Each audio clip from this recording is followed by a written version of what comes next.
Hey kids, it's time to get some SML podcast all up in that. What's that you said? What? That's what I thought. Yeah.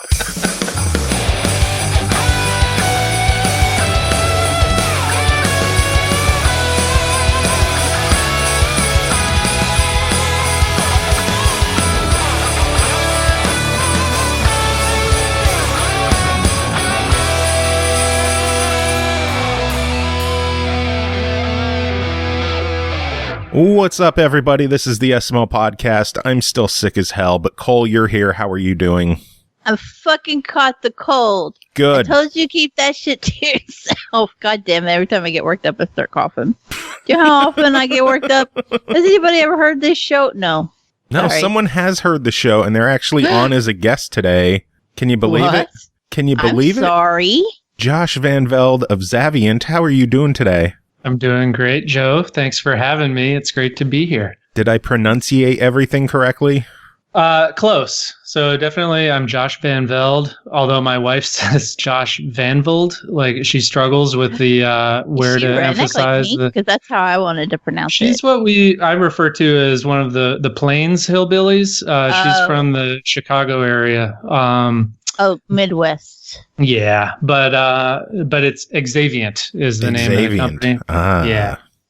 Well, that just ruined everything for me. I'm a terrible Do it host. over. Sorry. We're starting over. No, we're not. We don't edit shit. You just have to deal with the fact that he mispronounced it. It didn't hurt my feelings, I promise. We're too damn lazy to do this professionally. Xaviant. Yeah. Like Xavier. Yeah. Yeah, you know, like Xavier, but Xaviant. Like a tiny baby ant named Xavier.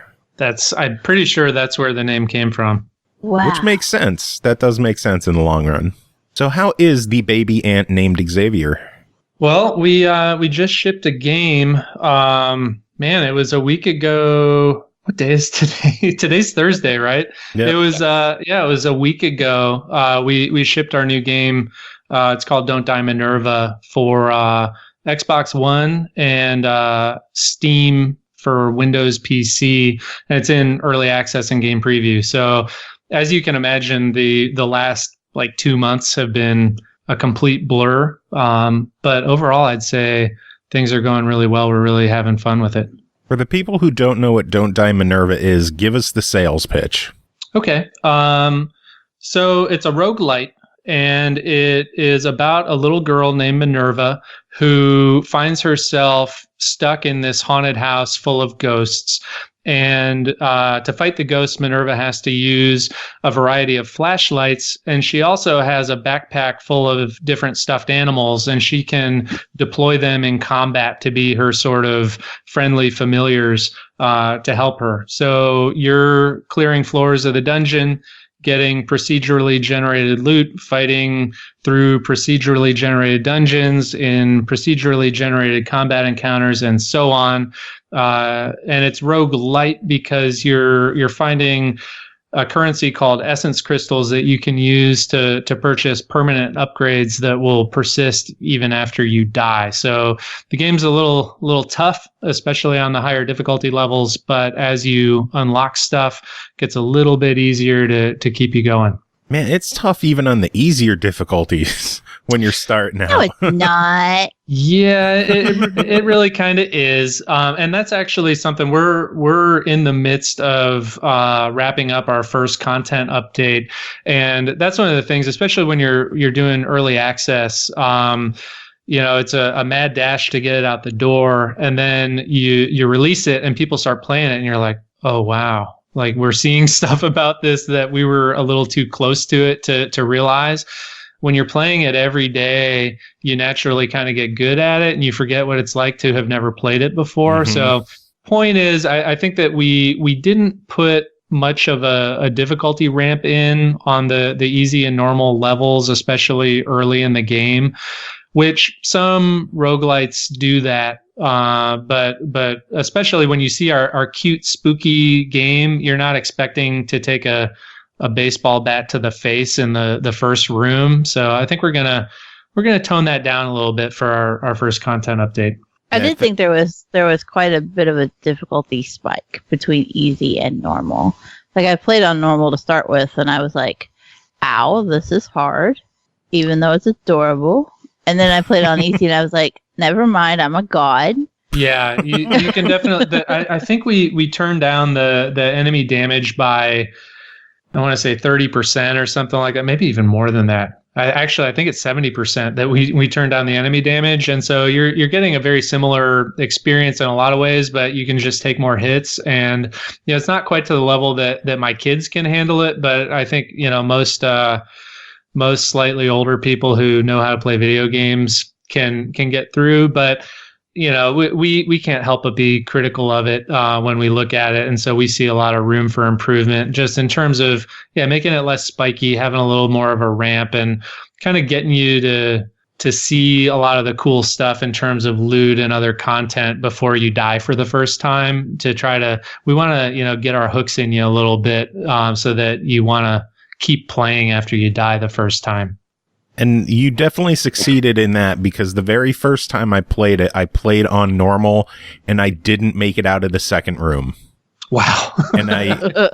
And that's when I switched it over to easy, and I started doing pretty good then.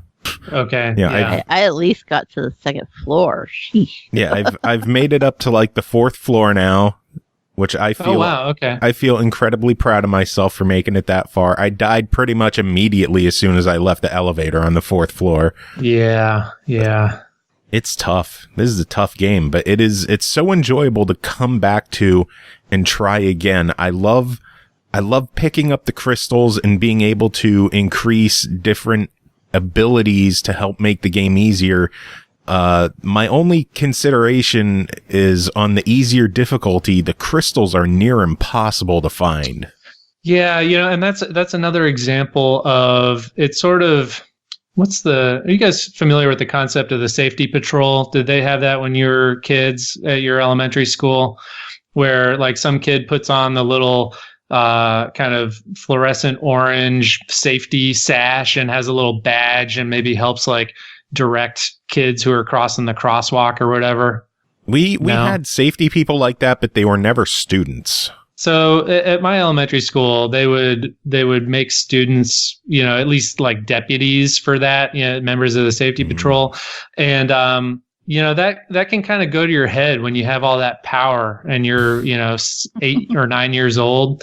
I feel like game design, especially from a balancing standpoint, can kind of be that way, where when you're in charge of the rules, a lot of times you sort of want to enforce them, with this iron fist, and it's like, I want to be fair and just. And sometimes you need a little bird to whisper in your ear, like, what about being fun? And so I say all that because, when we set up the essence crystal drop, so that's the sort of permanent currency that you bank whenever you get a chance to visit with the NPCs once per level. We were saying to ourselves, well, we don't want people to sort of get away with farming essence crystals on easy difficulty, do we? No, let's drop the essence crystal rate for easy difficulty. That way you can kind of get the hang of the game on easy, and then start playing on normal. You'll get more essence crystals.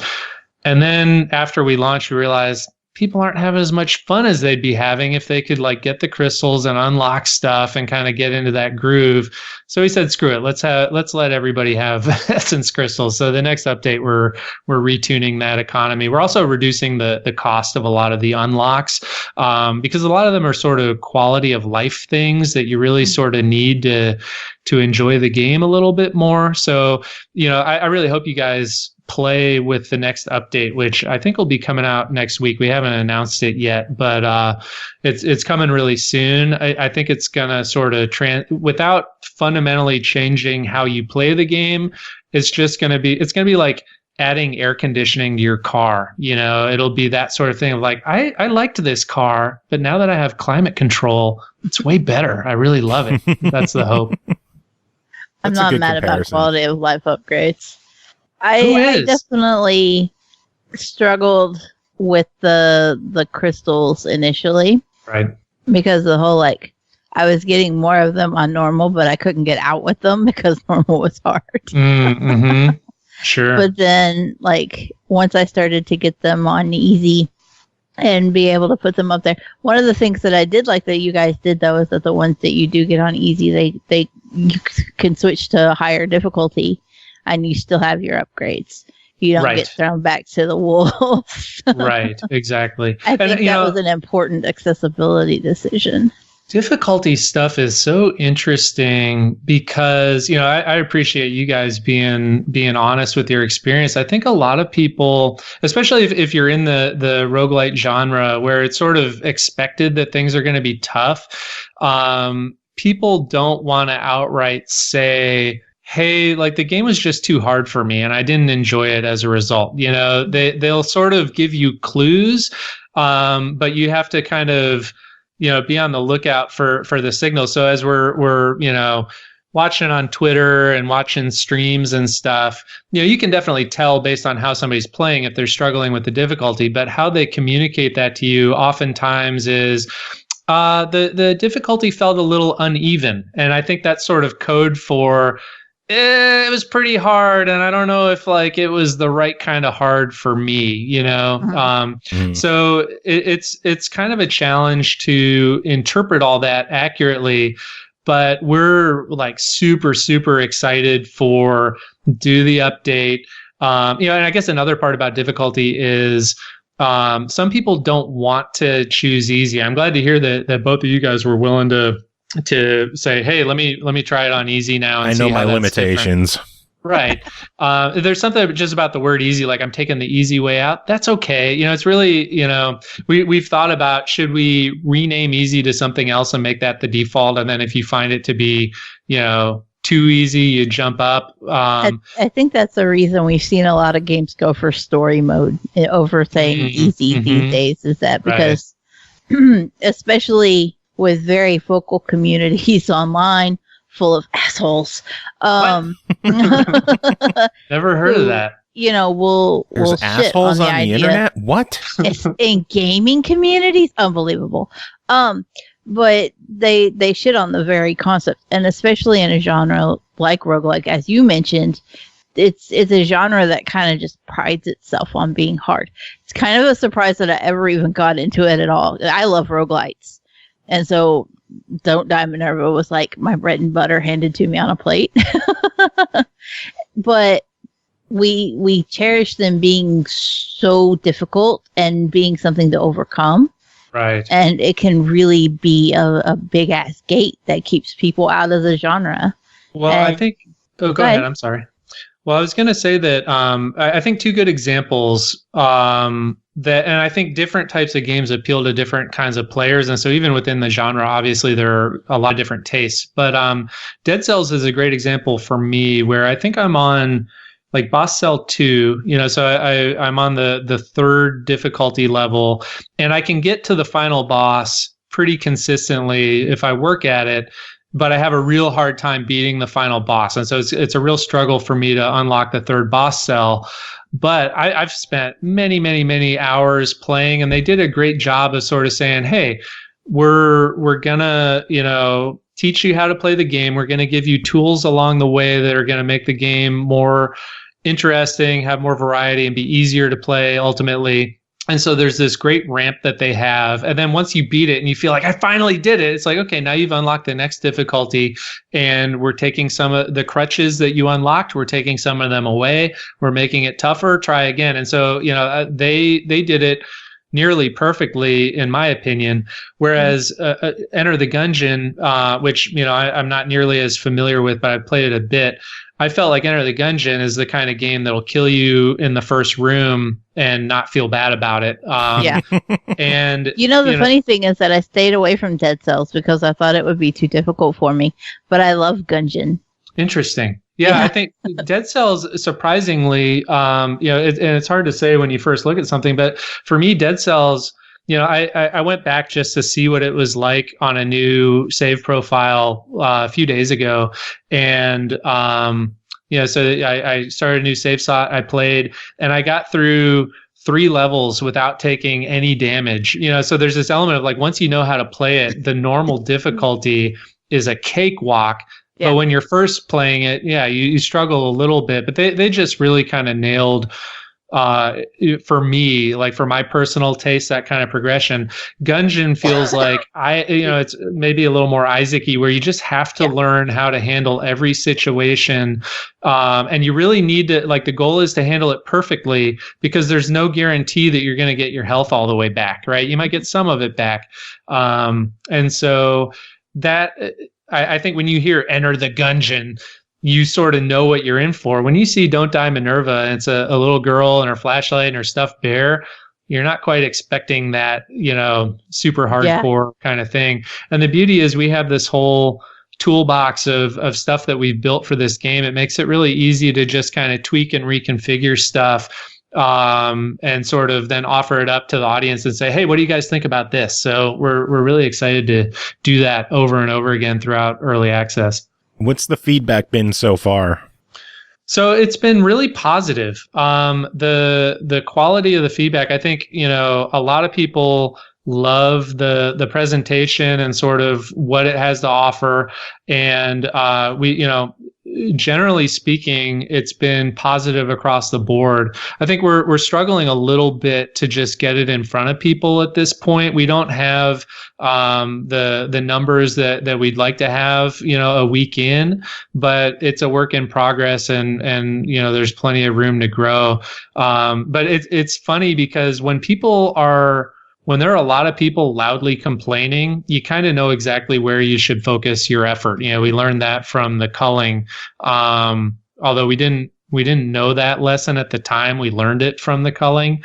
But when there's a lot of people saying, this is great, I love it, it's sort of like, okay, well, we know that it's not nearly good enough. So it's still very much a work in progress. So what do we need to do?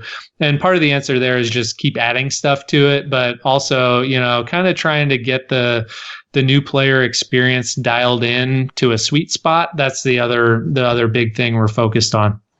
I'm curious how you guys went from creating the game series, the culling, and then jumping into a roguelite genre. What did you learn, and what's different about the two development processes? Well, so the game that Xaviant did before the culling was a game called Lichdom Battle Mage, which was a first person RPG that was kind of heavily about this crafting system and building your own magic and being this really powerful mage. I like that game. I've seen it, but I haven't played it. It's still out there on Steam, and we put it on sale all the time for 90% off. So when the next Steam sale comes up, you can grab it. But Cole, for you, I'll send a code over. You're a good egg. Thank you. My pleasure. But it's a little like there's stuff that we would do differently with it if we were to continue development or to kind of reboot it or something. But anyway, we finished that game, and the studio had been operating for a long time, and it was pretty big, and the game didn't make a big hit. And so we said, well, we need to shrink a little bit. We went down to about 20 folks, and we said, okay, well, with 20 folks, we really need to kind of rethink what we're going to do. And so we asked the entire team, this was back in early 2015, something like that. We said, hey, everybody pitch your ideas, form groups, pitch ideas, and the team will all kind of review the ideas and we'll see if anything really bubbles to the top. And one group pitched the culling, and it was pretty much a fully formed idea of this battle royale that's first person, and at the time, I think the Battle Royale mode for H1Z1 was out there, and there was the mod for Arma, the Player Unknowns thing. And that was it, really, in terms of Battle Royale. And nobody had built a standalone Battle Royale game, and the time was absolutely right for it. And, we weren't sort of aware of that as a team. All we knew is this pitch sounded really cool. It sounded like Hunger Games. It was like, what if Hunger Games or the movie Battle Royale was a real thing? And so we started building it, and it was awesome. It was so much fun. We had to play test it as a team all the time. The reason that the game supported 16 players was because that was about how many team members we could get into a match on a daily basis to play test it. So anyway, fast forward a long way. We did the culling. I'd be happy to talk more about that if you wanted to. But then we decided to do the culling 2, where we integrated a bunch of stuff that other successful battle royale games were doing. So we switched to third person. We made it a lot more gun heavy. We made it a lot bigger, and it took a lot longer than we thought it was going to, and we just totally fell flat on our faces with it. And I would be happy to talk more about that if you wanted to. But the net result was we don't think we're going to be able to continue as a studio. And then we thought about it some more and said, we can probably keep like a very small team. And so we ended up with 6 of us. And so we said, what worked for the culling was the team pitched ideas, and we picked the one that we thought was the strongest. And so that's what we did. And that's how we arrived at eventually at Don't Die Minerva, because it wasn't sort of fully formed as a pitch. But we decided to build that game because we felt like the 6 of us can build this, and we're excited about it. And that's really all it boiled down to. That's really cool. I wasn't sure if you'd be willing to talk about the culling and everything that went there, because I know that's kind of a sour taste in some mouths. But I think like with anything, as time goes by, the wounds kind of heal, and you get some perspective on stuff. And so I don't have any trouble talking about it. It's interesting to me now, because I've got some perspective, and it's like, wow, that was kind of a crazy thing that we all went through, and so many lessons learned from it. Not many people kind of go through that sort of experience in their careers. So, yeah. Well, I don't want to deviate too far from Don't Die Minerva, but you brought up Lichdom Battle Mage, and I gotta know, I played that on Xbox One, and it seemed like there was some kind of weird darkness filter on it. I don't know if that was ever fixed or what the issue was with that. It, like, the game would load in, everything would look right, the colors would look good, and then at the very end, some kind of dark filter would appear over the screen, and it was really hard to see.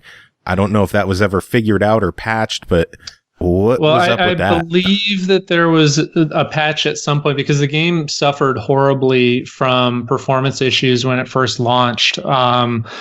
But the real thing about it is we made a pretty big mistake in retrospect, I think, with the console version.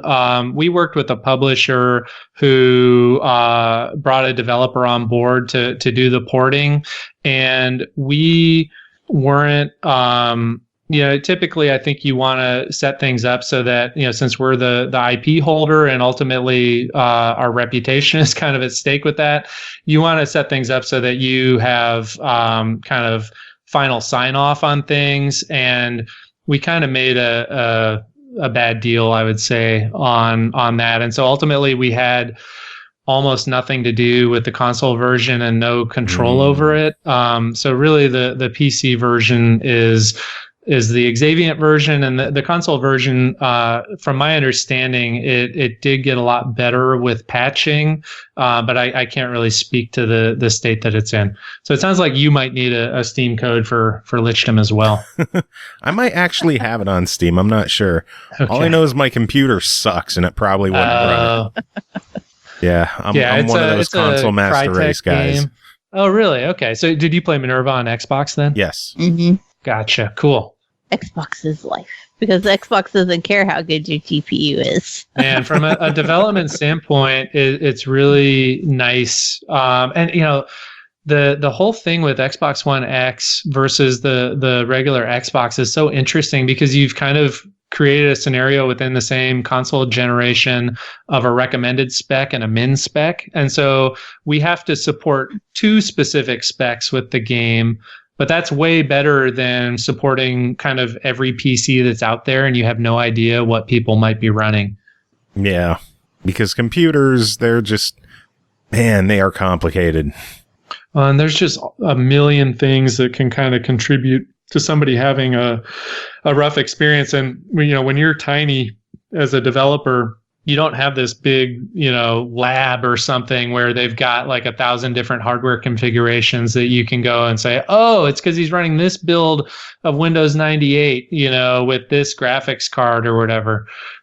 So yeah, that kind of stuff can be tricky to navigate from a development standpoint. So does that mean you find it easier working on Xbox Game Preview as opposed to Steam Early Access?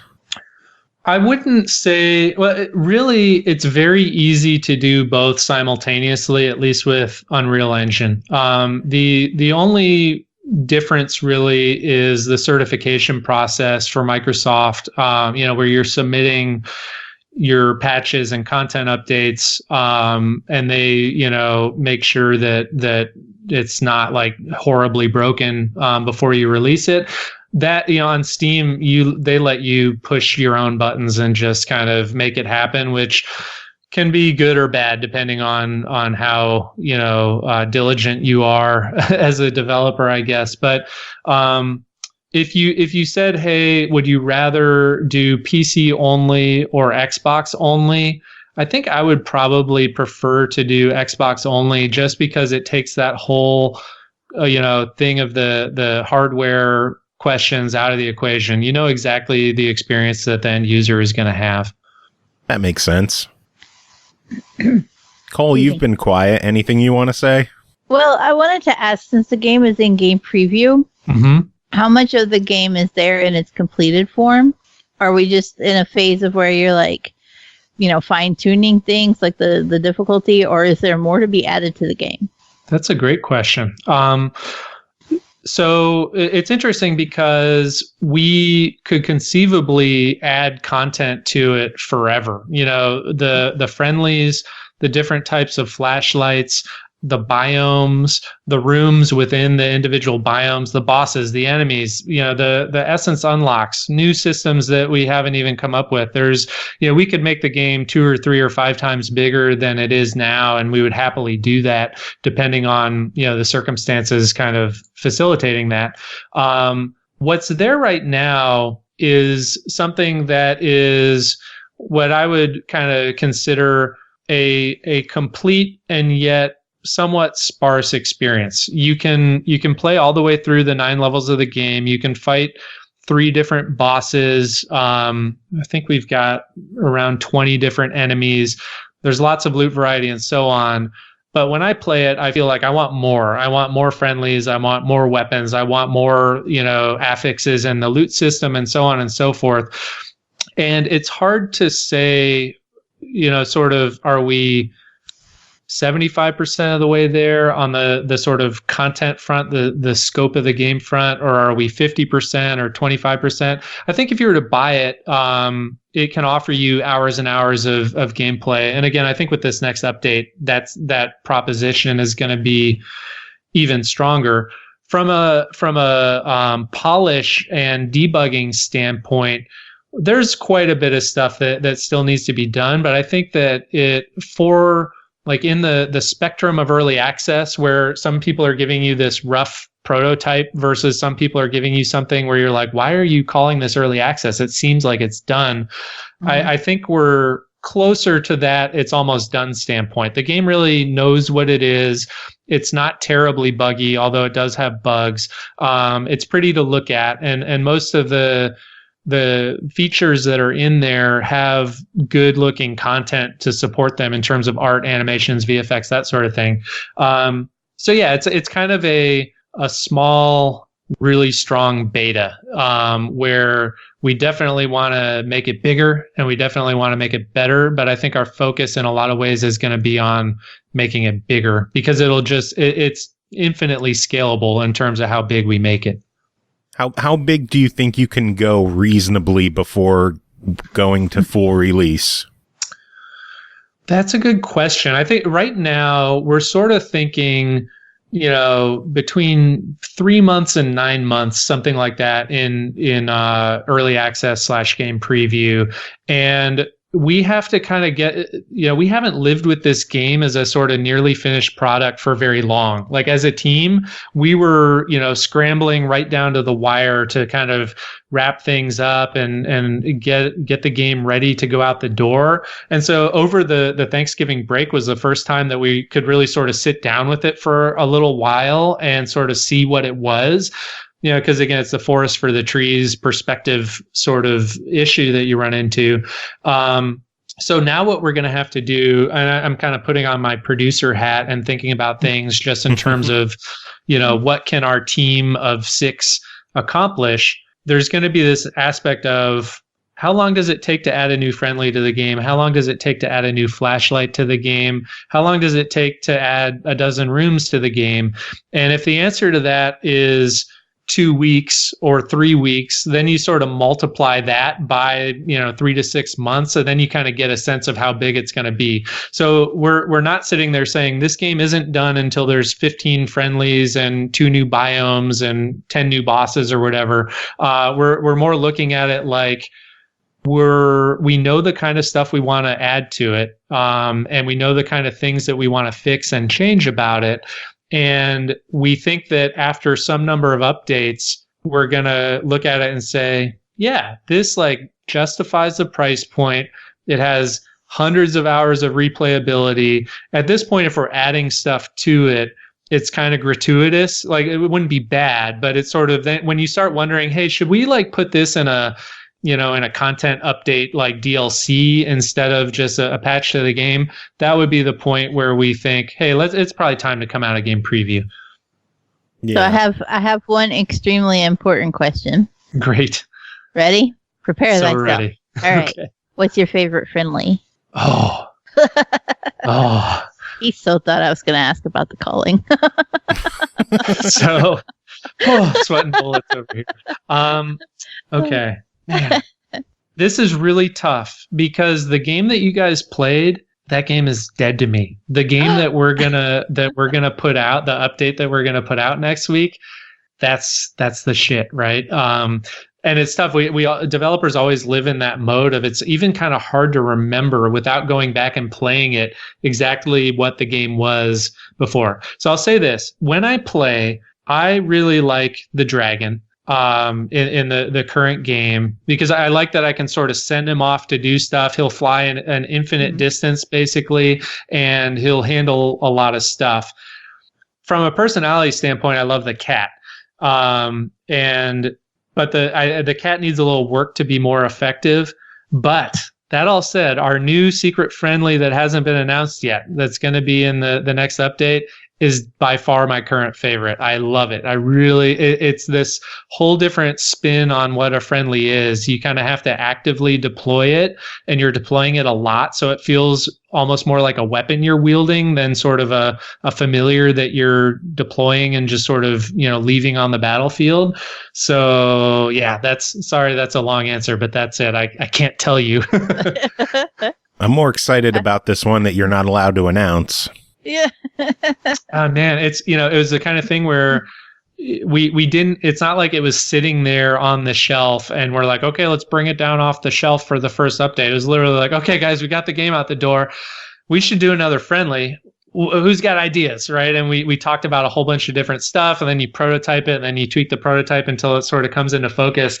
And it was so exciting to see something that felt like it lived completely independently. It's not this sort of variant of the monkey, right? That it has a different shot pattern. It's this whole different thing. Because when you do that once, when you sort of expand because every aspect of the game gets better when you throw a big new piece of loot in, because now you've got every run has a chance to be significantly different. But it also, because it sort of expanded the definition of what a friendly can be, it sort of feels like, wow, we opened a door and walked through and there's this whole brave new world of design for the friendlies out there. So not only are we excited about this one, but we're excited about what it means for future friendlies. So we will be seeing more new friendlies in the game. Will they be free updates, or are you looking for DLC for the game?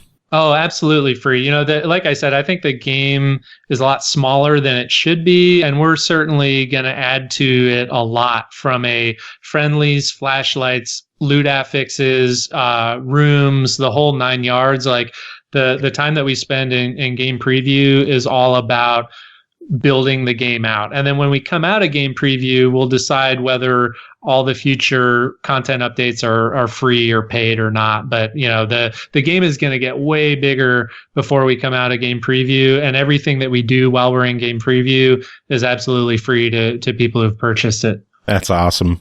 Do you guys just walk down the toy aisle and go, that'd be a good friendly, that'd be a good friendly, that'd be a good weapon? I haven't actually gone to Target or Walmart to do that, but we've spent some time on Amazon for sure. The cat, the model that we have in there, he's kind of a well-fed fellow, right? He's like kind of up there on the scale. The first one that we put in wasn't that, and we definitely ended up being inspired by a real life toy when we did our second pass on him. Have you ever seen there's a toy, it's on Amazon. I think they actually have it in stores now. But it's like a unicorn and it looks all sweet, but then you squeeze it and it like makes has fangs and its eyes get all scared. My daughters have one of those. Yeah, I've got 3 little girls, so they're like, there's plenty of stuffed animal reference like all over my house right now.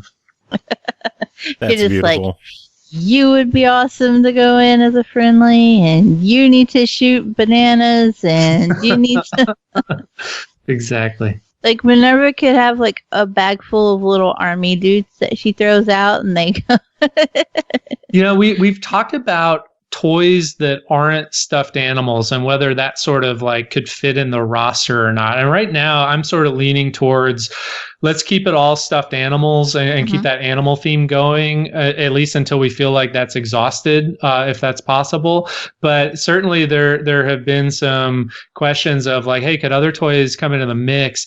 And then that even begs, like, could we have a whole new kind of like class of ability beyond the friendlies, like another button mapping, basically, where it's like different kinds of toys that aren't like friendlies at all, that are more like abilities or something. So that's a really interesting avenue we could explore. You could have her like open up her backpack and all of those little plastic ball pit balls come flying out. Yeah. I love it.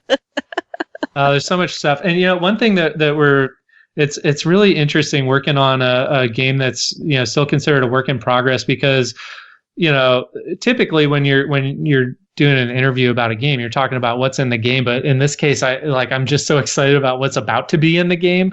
One of the things that we did, we noticed when people are playing that from one run to the next, you're not seeing a ton of variety necessarily. It sort of feels like the vibe is pretty consistent.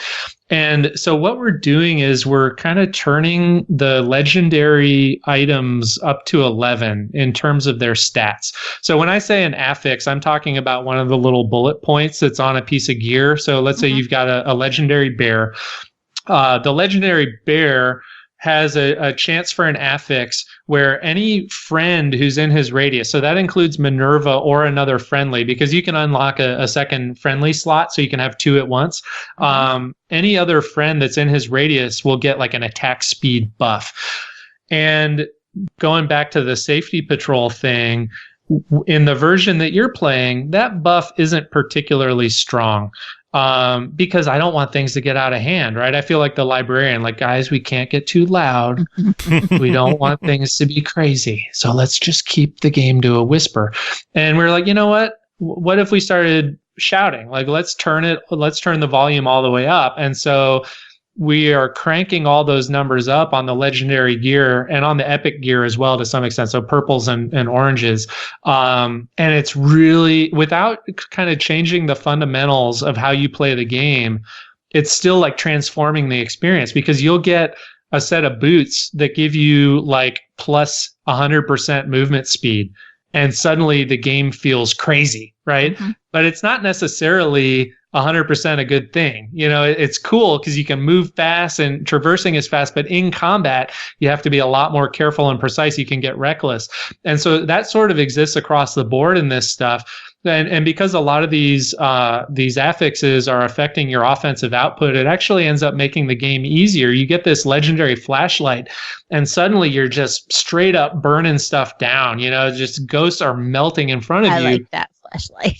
Yeah, and it feels amazing. And you might even manage to take out the first boss like lickety split, right? In under a couple of minutes. But then you get into the next biome on the 4th level, and we've cranked up the hit points and the damage output on the enemies. And now your legendary flashlight is still really good, but it's not quite so awesome. And so now you're looking for a better flashlight. And so that whole, we're talking about stuff that has sort of lived in our internal build just for a few days at this point. But it's like, wow, we already had all these tools at our disposal. We just twisted some knobs a little bit, and suddenly the game is like a lot spicier in a really good way, I think. So I'm super stoked about that. And everything about the game just gets me more and more excited. Like I said, I really appreciate that you guys gave it a shot and enjoyed it. I want to tell you, I want to slap that game out of your hands and be like, hey, this next update, take this. This is the real good stuff. He's sitting over there cutting a line on the table for it. Exactly. We got this new stuff straight from Colombia. It's pure uncut. and again, like similar to the new friendly, I feel like this stuff, like taking the lid off of the affixes, is opening up this world of possibilities for things that we can do that make the game sometime on a run. It's like, oh, this feels a little crazy. But, the worst thing that can happen from a designer standpoint is, okay, you give somebody loot that's so good that they're guaranteed to get all the way through all 9 levels, beat the final boss, and unlock the next difficulty. But then all their loot goes away, right? That build is gone, and they start fresh, and they get a whole new build. And hopefully they had such a fun time doing that they're excited to try it again and again and see what other combos they get. That's the sign of a good roguelike, is that you get people coming back over and over. Right. And that's what we're sort of learning is it's one thing to kind of get your foot in the door and have people give it a shot. It's a very different thing for them to die and decide to play again. When I play Dead Cells, at the level that I'm playing, I'm usually like a little over an hour into a run when I die, unless I did something really reckless or the loot really didn't go my way. But generally, it's sort of like, okay, I played it for an hour. I had my fun. I think I'm done for today. But if I do something reckless and I die 15 minutes in, I'm going to do another run, almost guaranteed. I want to get my sort of hour or two out of the game for that day that I'm playing it.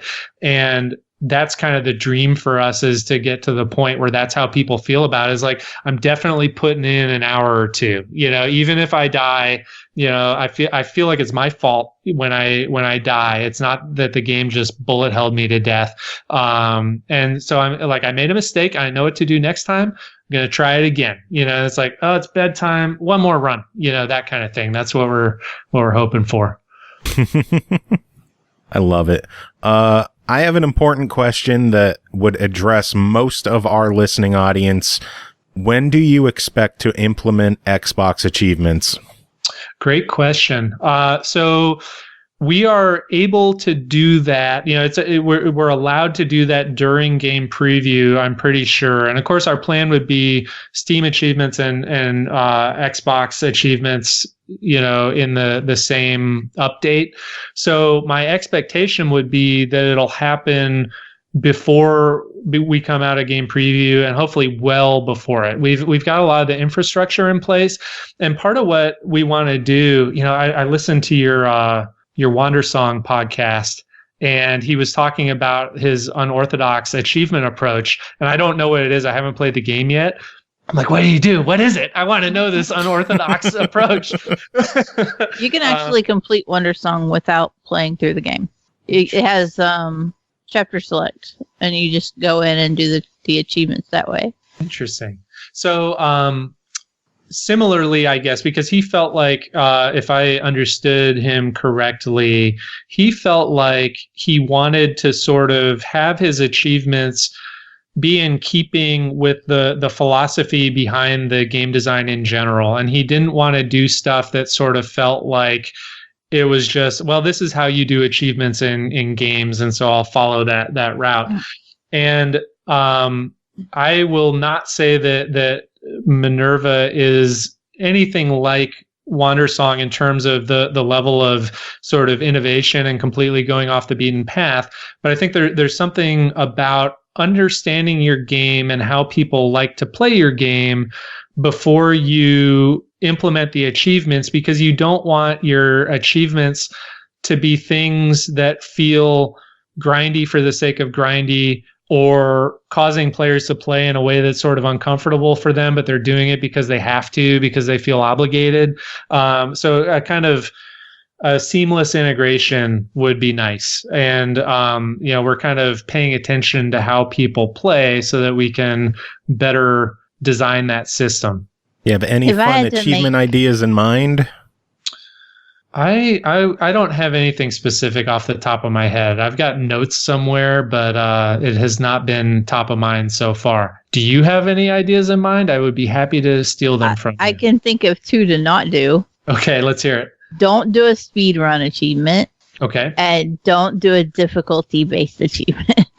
So do you feel like as a player, you want all of the achievements to be within your grasp? Yes. Okay.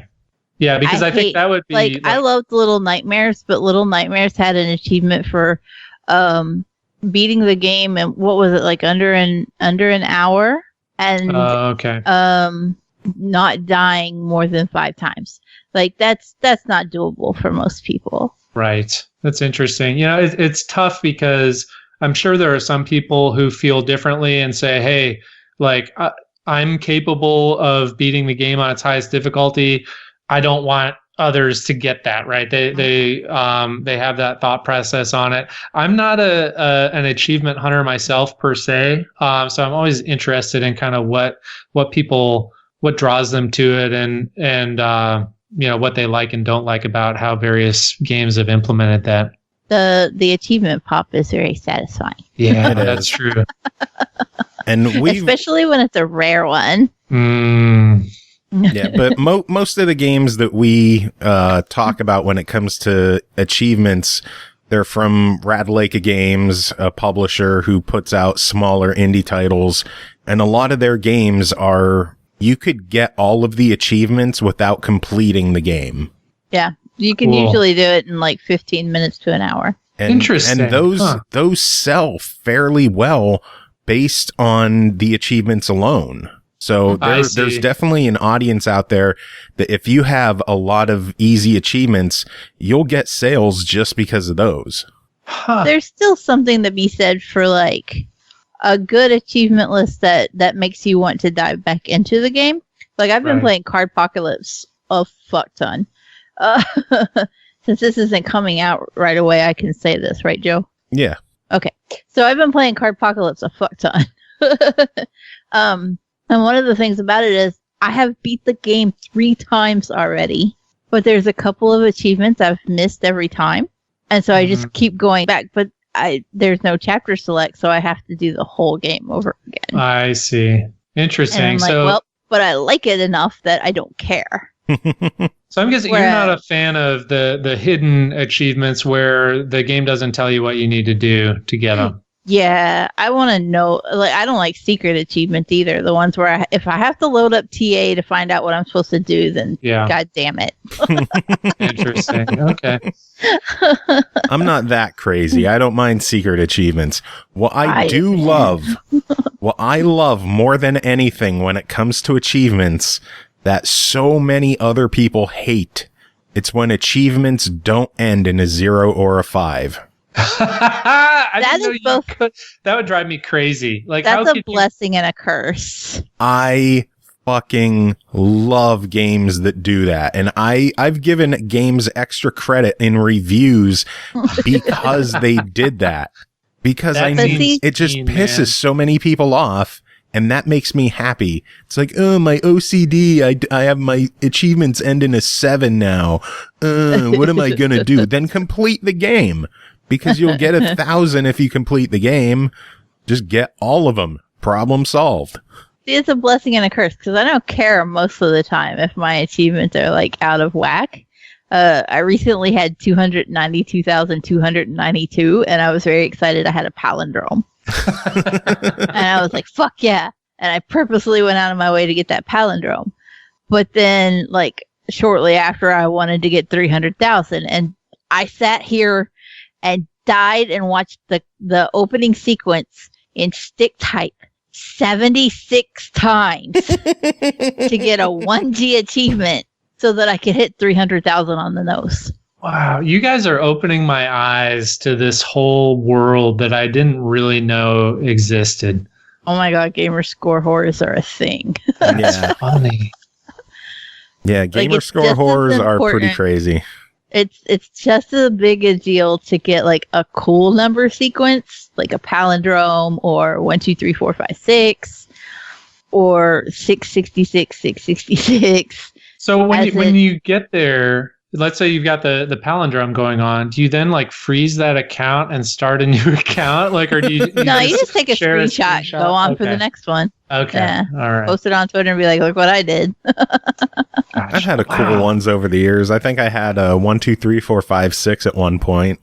I did do that one. I hit 400K on the nose. I'm going to work to try to hit 500K on the nose as well.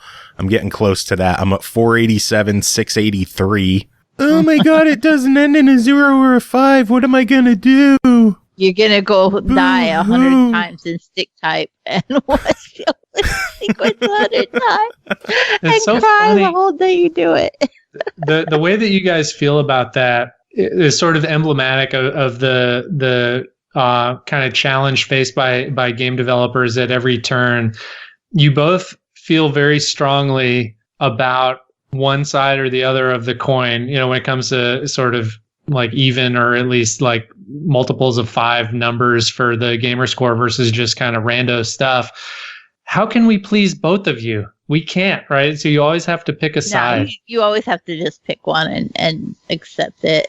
I think it just depends on how much you care. Like there are people, what was the one? Gear Gauntlet, where the developer was straight up like, you got one achievement for starting the game and the other 999 for doing the millions of difficult things in that game. Here's what you do. And he was straight up like, no, I wanted to piss off the people who couldn't finish the game. And I was like, well, make your bed and lie in it, I guess. But I think I've got the answer. You do like Pokemon Sword and Shield or whatever other Pokemon game. You release basically 2 different versions of the same game, but one of them has the crazy, odd number gamer scores in the achievements, and the other has the nice round multiples of 5. You know what happens? The gamer score horse buy both and stack it. So it's a win for everybody. Yeah. Like, you do not put past gamer score horse and the fact that we will buy something on weren't we talking yesterday with Nat and Tom about like the multiple editions of Minecraft? Oh yeah. And like how you could get achievements on all of them, and Nat was like, "Oh, I think I have it 11 times." And I was like, "Yeah, we have it 5." Wow. And you could get Xbox achievements on all of those platforms, except for the Raspberry Pi. Yeah, but you could do it on a Kindle Fire. Mm-hmm. What? Man, yep. I knew that this existed. I just, I don't think I've ever spoken directly with people who were sort of passionate about it. It's really interesting. I think realistically, too, Joe and I are probably lightweights in the game. Right. Oh, very much so. I get that. Sure. I mean, I know I am, and I have 300,000. So. But Cole, do you have any specific achievement ideas that you would want to see in the game? I have one, and it's really, really stupid, but I think it would be cool to have in the game. What's that? The achievement title is just called Nice, and you have to destroy 69 pumpkins with your flashlight. Yes. You're going to hear the sound of my keyboard as I type this up. I'm not guaranteeing that we're going to do it, but I like it. If that makes it into the game, all I want is a special thanks in the credits. We might need to call you back, record your voice saying nice, and then we'll play that when the achievement pops. I will happily do free voiceover work for you. Awesome. Nice. Oh, that radio voice. I love it. All right. Oh, man. Well, I know we've been chatting for quite a while. Is there anything else that you wanted to talk about that we didn't bring up? Man, I could go on and on and on. No, I mean, we covered the big bases. I think, the game is really exciting for us. I think lots of indies get to build the game that they want to build, but it's sort of rare, just in the industry in general. If you look at sort of the sum total of people who are shipping games, and I think just about everybody on our team has, worked at other studios at various times and sort of, done stuff that wasn't necessarily a passion project. It's so wonderful to be able to build something that you conceived, as a group and work on it together and see people enjoying it. And so it's just been a really, really gratifying kind of challenge. Everybody, you feel really lucky to be in the position that you're in when you get to do something like that. And so, we're really proud of the game, even the version that's out there live right now, despite knowing how much better it's going to be, but we're really proud of it. And we're so excited to do more with it. And so we hope you'll give it a shot. Remember that Game Preview Games have a free trial. So if you want to go out and give it a look, you can play it for an hour, absolutely free, the entire game, to see if it's up your alley. And if you like it, you can throw us a couple of bucks. And if you don't, you can give us a good review anyway and then go about your business. And you said it's available on Xbox Game Preview and Steam Early Access. How much is it right now? That's correct. We've got it priced at $19.99 right now. Good price. Does it plan on going up as time goes on and content is added? No, and that's where, so the conundrum that we're in right now on the pricing is that it's sort of priced for its potential and not so much for what it is right at the moment. And I think that's a valid way to do it, but it might be putting some folks off who feel like, I want to see it like, we'd really love for you to buy it now and then see how much greater it gets, as opposed to holding off until it seems like it's worth the asking price. We definitely won't be raising the price down the road, but what we might do is say, you know what, like we might have to drop it a little bit to be more in line with where it is, and just accept that then down the road it becomes like a super stellar deal as it gets bigger. Nothing wrong with that. Yeah. All right. Well, Josh, it's been a pleasure having you on chatting about the game. Everyone else, we're going to take a quick break. We're going to be back with some more show in a little bit. Josh, give us all the details. Where can people keep up to date with you and whatever you're doing? Why don't you head on over to Xaviant.com, Xaviant, and from there you can find our Twitters and our YouTubes and all the Don't Die Minerva blogs and everything. Cool. And do you have any final words to end the chat?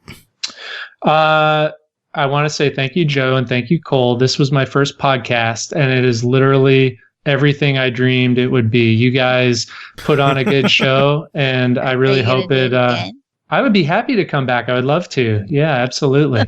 You guys are a lot of fun. I think you've got the formula figured out, and so you're just gonna keep plugging away at it. I admire it, and I'm gonna be listening in the future.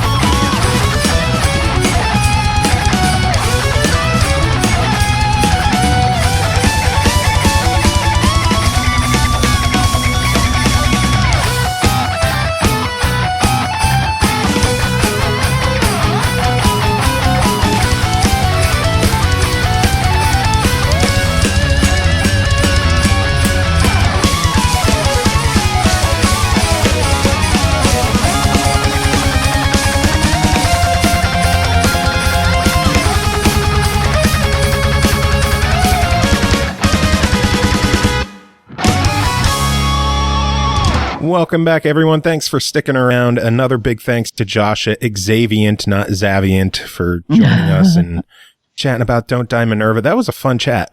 It really was. When it comes down to it, I was a little nervous about how certain aspects were going to sound, and I didn't want to be aggressive, but I wanted to get good answers. Like what? And ask good questions. Particularly, like every time I knew I was about to say the culling, I got anxiety. Because I didn't want to make him mad, but you want to know. It's the elephant in the room. Yeah, I mean, it's got to be brought up. I'm glad that they mentioned Lichdom. Yeah. I like that game. I didn't realize that was one of theirs either until I had searched right before we did the show, the recording. So yeah, I was like, oh, I don't know shit about that, but hey. Yeah, it was a fun chat though. I'm glad we did that one. I'm glad that we got them on the show. Don't Die Minerva is really cool. People should check that out.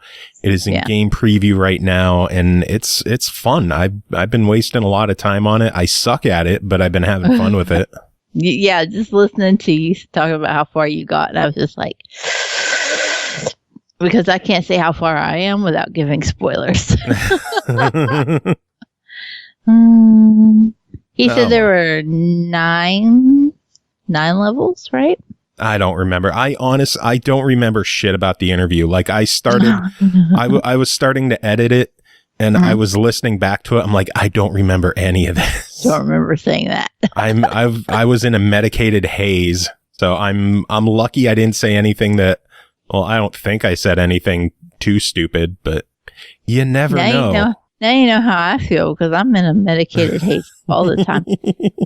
I'm so relieved too because I finally got my medicine today. I haven't been allowed to have my medicine in like 3 weeks. And I got my medicine today. And like all I could think of when I was doing the injection was, holy fuck, in about 2 or 3 days, I'm going to be able to think clearly. I hope I could think clearly in a couple of days. Like whatever sickness I have has been dragging me down, like kicking and screaming. I can barely talk. I'm like sweating on stream right now.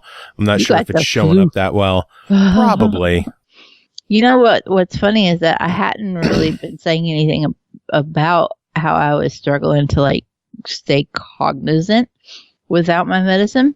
And I finally said something about it to Studa last night while we were playing. Since we didn't stream for the Game Awards, I actually got to play with Studa for a little while. And he was like, I was like, I'm not even doing well, like putting sentences together, and it's just getting worse. He's like, no, I noticed. And I was like, well, fuck you too.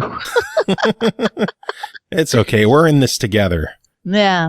But I mean, go ahead. Studa's been my friend for like a decade. If he didn't notice that I couldn't put a sentence together, I'd be more worried. Yeah. But, you know, it sucks that because it makes me worry that on the show that it's been more noticeable than I would like. Because we play up that, you know, I'm broken as fuck. But I don't ever want to come across as, holy fuck, I can't string a sentence together. Even when I can't. Well, holy fuck, I can't string a sentence together tonight. So this is going to be a fun episode. We're both rolling as problems. But at least, holy shit. This is going to be fun. By this time next week, when we're not doing the show anymore because we've recorded everything, I'll at least be cognizant again. Won't mean shit, but there I'll be. True. Anyway, you mentioned the Game Awards. We should probably get into the news this week. The Video Game Awards happened last night. They did. We'll give a quick rundown of everything that happened during the show.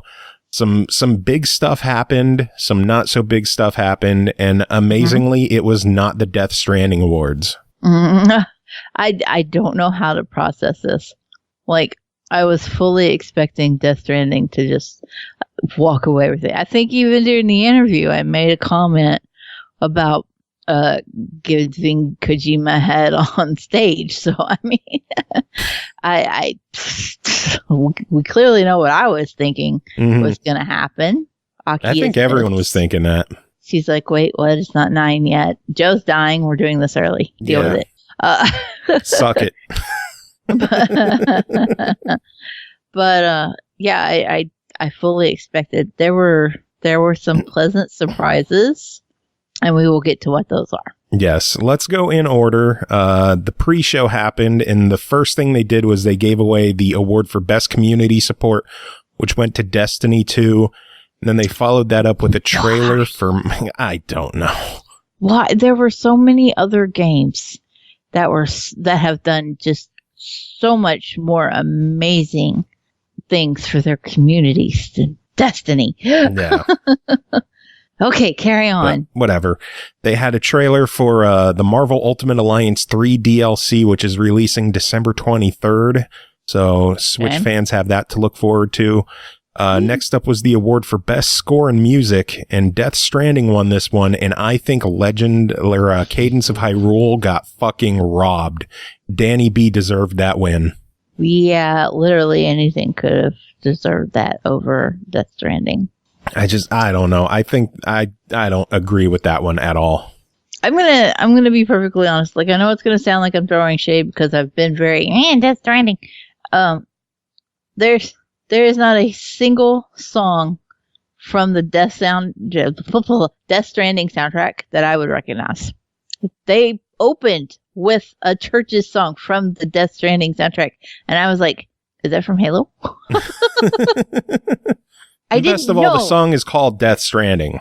And I didn't know. And it's like, if I heard that anywhere else, I'd be like, okay, that's a song. The only reason I know one of them is because one of the songs is from Bring Me the Horizon, and I enjoy them. So, hot shit. Hold on. Tim wants to join us, so I'm going to add him in. Tim. I'm going to add him in. God, I can't do this live. What the hell am I doing? How do I button? Push the button. Click that. You can that. hear a little bit that my voice is going. Yeah. I'm glad we're doing this today. Tomorrow, she's going to be gone. Yeah. She's evacuating the dance floor. Yeah, evacuate the dance floor. Tim Ekkebus is here. Tim, how are you doing? Good. Hey, Tim. We started like 3 minutes ago. We didn't get into that much yet. You're fine. Perfect. Do you want to complain about the Death Stranding soundtrack winning best score? You know, I haven't heard it technically, but neither has anybody else. But I feel like there were better choices to be nominated and to win than that one. I'm just going to say that the only video game soundtrack I have on my Spotify playlist is The Division. Shocking. All right. They were robbed. But no, like, I don't have the Division 1s. I have the Division 2. The soundtrack from the Division 2 is like, knock your socks off good. I listen to that shit while I'm in the shower, and I'm just like, oh, I'm going to go save DC. And then I'm like, I'm going to get into cover in the shower. I'm not in DC. I can't go save anybody. Do you hear me right now? I'm fighting a cough back. So, Tim, are you sick? Because we're both sick. Oh, we're done. No, I'm not sick. I think I ducked being sick. My family was all sick through Thanksgiving week and the week after, and I saw the writing on the wall, and I just kind of accepted my fate, and it never came. So I'm fine somehow. Well, good for fucking you. Good for fucking me. What's it like to have a functional immune system? It's great for now, but sooner or later it's going to catch up with me, I'm sure. I turned 30 and everything about mine just shit the bed. Yeah. I mean, I work in a school and kids are filthy, so. You're a goner. That's kind of what does it. I'm looking here. Like, Ashley works in a hospital, so I get all of the plagues that go through the hospital. Yeah. Yeah, I just have kids and they bring me everything. Yeah, that there's also that. Yeah, I have a small child and he also. And then my medicine suppresses my immune system, so I'm even more susceptible. Like, we literally keep a giant thing of Germ-X by the door. Oh, and you can't hug mom until you sanitize your hands. For all the good that does. Yeah. Obviously. But it's there, and it's an effort. Did I do that? Yeah, my feeling is that Death Stranding got nominated for Best Soundtrack because that's what all the judges were playing when they were sending in their nominations. And they're like, oh, okay, I'm playing this game right now. The music's not bad. I'll nominate that. Sure. I still think Cadence of Hyrule got robbed. Maybe. I mean, like, I feel like Sayonara Wild Heart should have won, but I also feel like River City Girls should have been nominated. Too. Astral Chain, I have recently discovered, has a fantastic soundtrack as well. Yeah, River City. There was a lot of good choices. It was the River City. That should have been nominated, but people, they don't play all the games, so here we are. Here we are indeed. But after that award, they announced a trailer for a Man-Eater by Tripwire Interactive that's coming out 5/22. You play as a shark and you eat people. That seems pretty awesome to me. Is that going to be on all consoles? I don't know if anything was announced platform-wise. I feel like I've seen that game before. I think I missed this. How did I miss this trailer? No, game. Because it was during the pre-show. Yeah, it was technically pre-show. Right. It is on Steam, at least. Of course it is. Release date TBA. So I guess there's, a long way to go for that one. Yeah. Yeah. I imagine it'll end up being on most everything. Oh, it got a release date. Wait, sorry. Yeah, shark. 22nd of May. That's when it comes to PC. Why is this guy playing air guitar with a sharky with a fish? I have to think my child will love this game. Yeah, I think every child will love that game. It seems like a safe bet that he's gonna. I'm gonna have to show this to number 3 because she come in from school today and she was like, "Is a whale shark a real thing?" And I was like, "Yes." And she goes, "Can you prove it?" I said, "Yes." And so I was showing her. Getting on a plane. Yeah. Yeah. Thank goodness for the internet, because her life, it would be a definite struggle to get her to believe in anything if I couldn't show it to her on the internet. But yeah, I just she was like, "Do they eat people?" And I was like, "Well, I don't think so, but they could." And so I showed her pictures of people swimming with it. And so now she's afterwards, she kept asking me all these different random words with shark attached. And so we were having to Google them just to see what would pop up. to see what would pop up. Oh, so I suspect that a game where she's a shark terrorizing people would make her happy as a pig in mud. I'll have to remember that one. Yeah, Man-Eater. I don't think whale sharks can eat people. I don't think they have the teeth for it. I think they just kind of gum you. Yeah, they just suck up things, basically. Just gnaw. What we learned. No. Anyway, after Man-Eater, there were some esports awards that I didn't give less than a shit about, so I'm not going to talk about them. There was a trailer for Humankind coming in 2020. I legitimately don't remember anything about Humankind. I missed that one too somehow. Tim, anything? No, I got nothing. I would have to Google it to tell you what it's about, and no, I think that one isn't that one's about where you play you, and it's some kind of a simulation-ish game, and something. Yeah, it did nothing for me. It just seemed like Civilization. I guess it seemed like that kind of a deal. Oh, so it was my kind of game. Okay, yeah, well, there you go. But yeah, it's pretty. I'm looking. Yeah, I think that's what that was. So, not my kind. It doesn't matter, because after that was a trailer for No More Heroes 3, and I lost my mind. I'm sorry, there was a trailer for Goddamn Superhero. Goddamn Superhero. I wish, I don't, so the when the Goddamn Superhero, that whole thing was great, I guess I should just say, top to bottom. It was like an 80s cartoon. It was beautiful. Yeah, I'm like, this game looks awesome. And then it's like, oh, wait, it's something different. And then the title came up, and I'm like, oh, that says Death Drive. This is a No More Heroes thing. And then it became a No More Heroes thing immediately. But that's cool. I like now, you have the setup for the third game, and that you have this alien league of assassins attacking Earth. And who else to fight them off but Travis Touchdown? Goddamn right. Because he is a goddamn superhero. A goddamn superhero. It's pretty great. After that was another trailer for the Final Fantasy VII remake, which I don't need to watch anymore. Just come out already. Whatever. Best People fighting game went to Super Smash Bros. Ultimate, which I was pretty excited about. Last year. Well, I don't think it was. Let's see, Samurai Showdown was in there. It didn't have the strongest competition, I guess, but I think Smash was the clear choice. And it's just a really good game. It is really good, and I feel like the fighting game community has finally begrudgingly accepted that Smash is a fighting game and just deal with it. When that was the game going on last at EVO.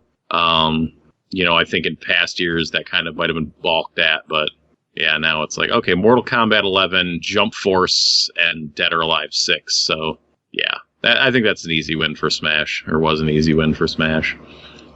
It was good stuff. Then that was the end of the pre-show. Then they started off the main show with a Church's performance of Death Stranding from Death Stranding. It was a decent performance. Yeah. Mhm. I guess that's all we could say about it. Yeah. Best narrative went to Disco Elysium, which also won Best RPG. So That won a few awards. That won like 4 awards. It did. We'll get to the others later on in the wrap up. I can't talk tonight. Jesus. I'm not familiar with Disco Elysium at all. It's only on PC right now. It is a sort of classic computer RPG. It is a game that's very much about like talking to people and the decisions you make. It's very small scale. It takes place on like the size of like 1 or 2 city blocks. I've heard people buzzing about it since around when Outer Worlds came out. It just sounds like it's really in depth with its, systems and story and decision making, and it sounds great. And I really want to get my hands on it. I'm pretty sure it was announced for Xbox and PlayStation sometime in 2020. So we'll have to keep an eye out for that. Yeah.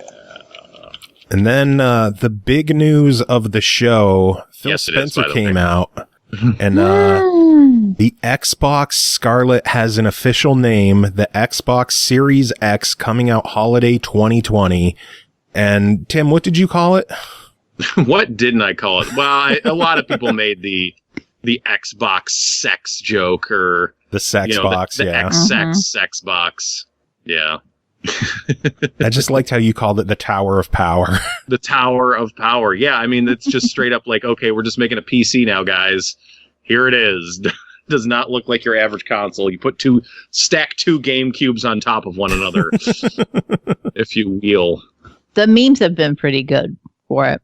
Like I saw one where it was like photoshopped in as a refrigerator. I mean, I I saw think a it's bunch. I think it's a slick looking console. Mhm. To be honest, there's an extra button on the controller. I don't know if y'all noticed that. Yeah, share button finally. You have to share. Oh, is that what that is? Okay, Yep. cool. I did notice it. I did not verify what it was. It's interesting because the share button is in the place where on an Elite controller, that's your profile button, where you choose between your profiles. Yeah. So going forward, are they going to move move the profile button on Elite controllers, or are they going to just expect you to use the shift key if they decide to make an Elite Series 3? Where's that share button going to go? I don't know. It blows my mind that they announce a new controller with a new button, and the Elite Series 2 came out literally, 2 weeks before? A month before? They couldn't just include that button now. Yeah. It would have gave something away. Yeah. It I had to catch everybody's attention. have I have the paddles and the shift functionality, so I could take screenshots and record video clips with just the press of 2 paddles. So I'm set anyway. I'm a little jelly for that. Oh my God, I love the Series 2. It is so good. I love it so much. But what good is the announcement of a new console without some gameplay footage? And they announced a trailer for Senua's Saga Hellblade 2 from Ninja Theory. And oh my God, that looked insane. Looks very good. I mean, I really liked Hellblade the first, so yeah, I'm there. I'm excited for that. I have a confession. What? I was so fucking excited by that trailer that I went and woke David up and made him watch it twice. Wow. 2 times. You should I have was like, gotten this. Look, no, you missed this. And I restarted the whole thing just so I could watch it again. You should just went in there, got right in his face, and started just chanting like Senua was. You know that he would not even be the least little bit surprised by anything like that. It's like, oh, here we are. Yeah, nothing that I say or do surprises him anymore. Is it He's just Christmas already? He's just like, that's nice, dear. But Can I go back to bed now? Literally. So I made him watch it twice. And then I didn't get to see number one, before she left for school this morning, because I stayed up too late making Dee watch the Hellblade video 2 times. So she went to school on her own. So as soon as she got home, I was like, hey, you gotta watch this. And I watched it again. Because I'm so fucking excited for Hellblade 2. I didn't think that there was a lot of room for a sequel. Yeah, me either. But seeing the trailer, then like my mind started to go all these different ways. Like, oh, it could have happened this way, or this could be where she's at now. Yeah, and I think I've got a pretty good pinpoint on what's going on. But I'm so excited now because it felt like a lot in the first game was like a metaphorical manifestation of her mental illness, but maybe not. So much. We'll see. Doc Havoc asking if it's a direct sequel. I'm pretty sure it is. Oh yeah, I mean, it's got her in it. It's Senua, and yeah. Doc Havoc also said that as long as he could use a Duke on the Xbox Series X, he's happy. And the good news is all the controllers for the Xbox One are going to work on the Series X, and they confirmed the Series X controller will work on the Xbox One as well. Yeah, that's cool. And there is a wired Duke for the Xbox One, so yes, you can get a wired Duke and use it on the Series X.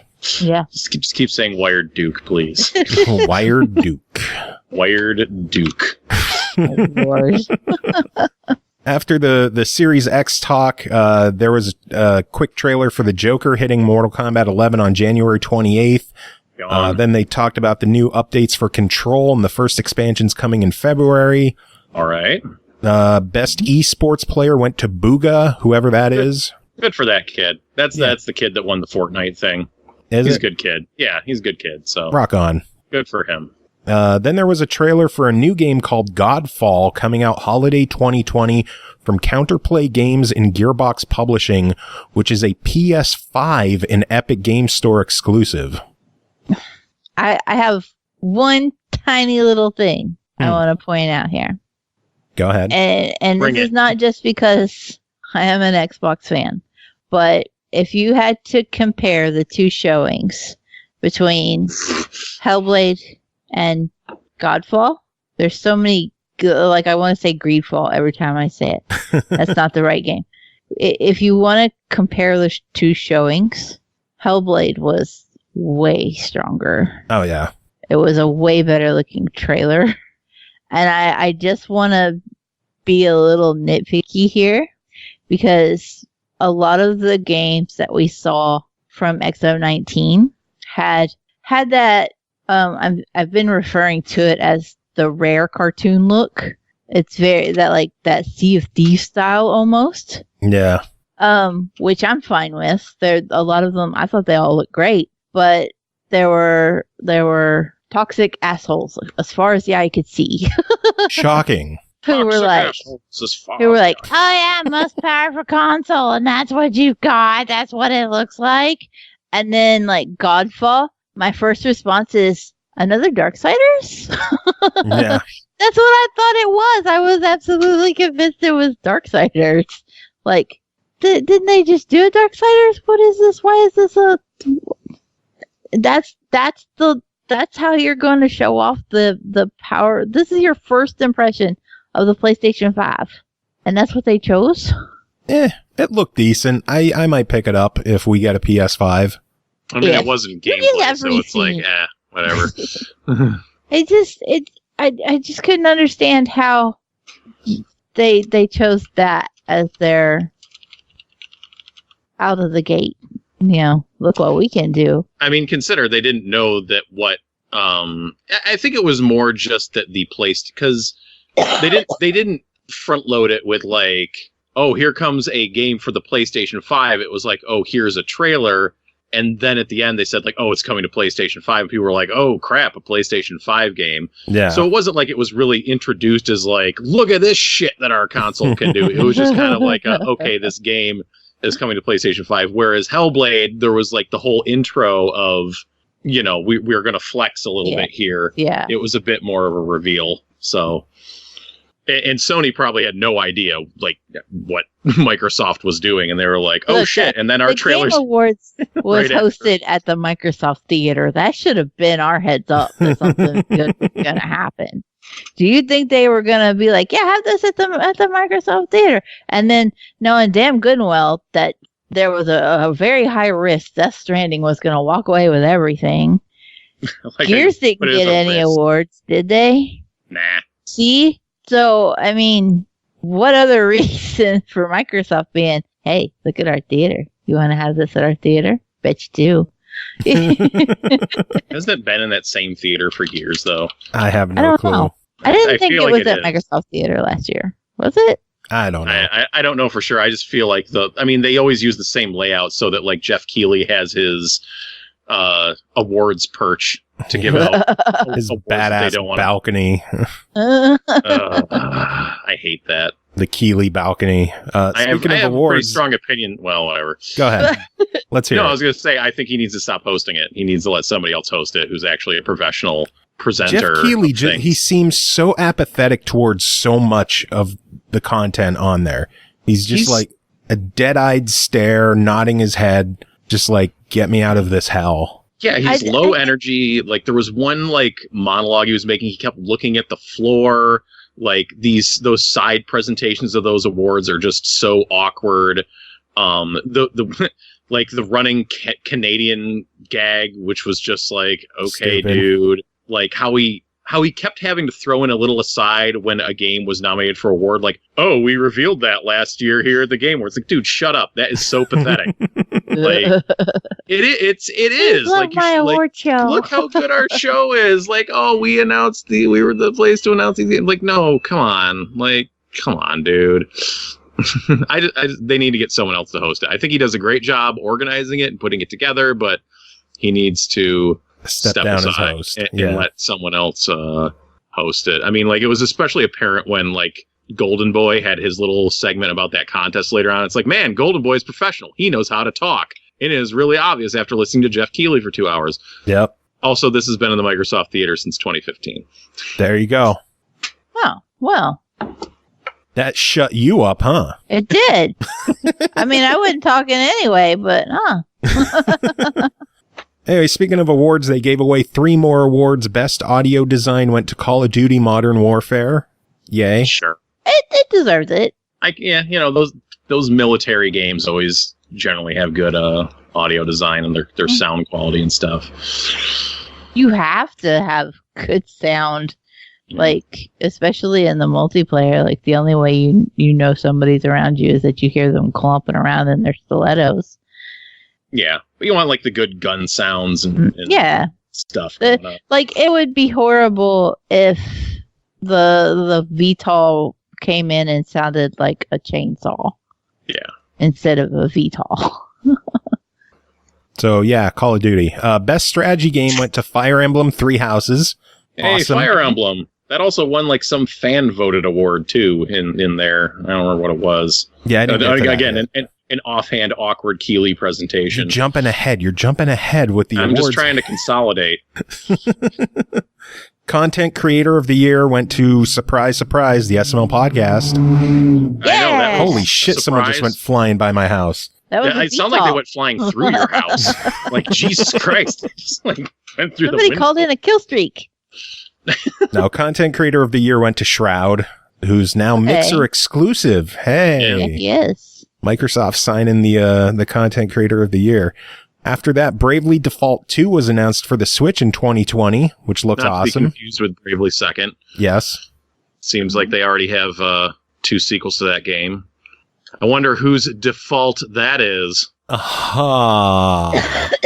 That's what I thought of that. Brought up That's the my phone. wife's joke. I'm just to give credit. There's some Warframe chatter with Imperium new on PC tonight, that night that it happened. Magic the Gathering Arena Theros Beyond Death coming in January. There was a quick reveal tease for a game called Prologue from Player Unknown, which was literally footage of a forest and then the title. Literally fucking nothing to say about that. What a waste of time. Fuck. We're already talking about it too much. Let's just move on. Best art direction went to Control. I'm curious. Deservedly so. Control is gorgeous. Control is gorgeous, but I'm not gonna lie. I was really hoping for Gree to get it. Oh, yeah. I just think from an artsy-fartsy standpoint, like there is a lot to be said about Control's art direction, and it's very well done. It was one of my most favorite things about that game, especially given how much I bitched about the functionality of it. But I don't know. There's just something about Gree that every time I see it, I'm just like, get in my eyeballs. Isn't it Grease? Is it? No, everybody I've heard say Gree. Because they pronounced it like geese. Yeah, because later in the show, when they had the... You're jumping ahead, Joe. You're jumping ahead, Joe. There was Fortnite talk with Star Wars event happening on Saturday. Get a glider, yippee. God, way too long to do that segment. That guy's hair was exactly the hair you would expect from somebody who is promoting Fortnite. It was bad, is what I'm trying to say. Yeah. After that was a reveal trailer for a game called Sons of the Forest. I don't know what the fuck I watched in that trailer. There was some four-armed lady humping a log. Yeah. It looks so cool though. Like that's the kind of crazy shit I like to play. Yeah, and it had my attention. Yeah, once they got past the weird four-armed lady humping bit, I was kind of like, oh, this looks like a cool horror thing going on here. I could get down with this. Yeah, I'm interested in knowing more. After that was League of Legends: The Ruined King was announced for PC and console, which is a story-driven, turn-based RPG. So that should be interesting. I guess.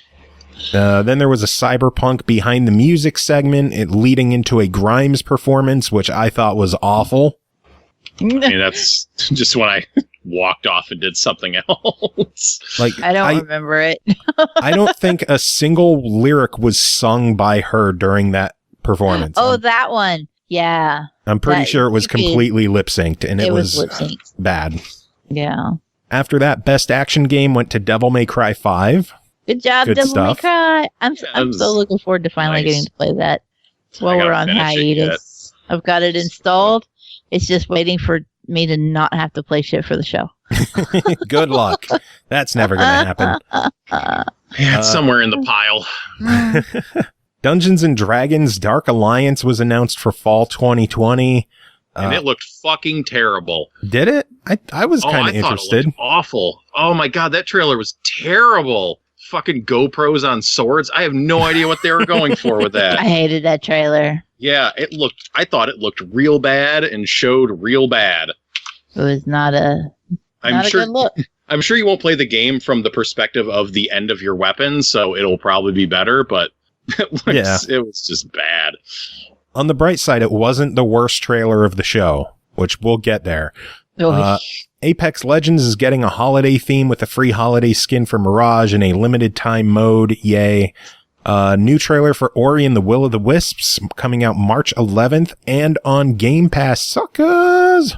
I mean, of course it was going to be on Game Pass. I can't wait. But also, wasn't that a delay? I thought so too, because I was pretty sure it was originally February. That was a sneaky delay. It was February. Yeah. That's kind of why that was there, and you didn't even notice. Yeah.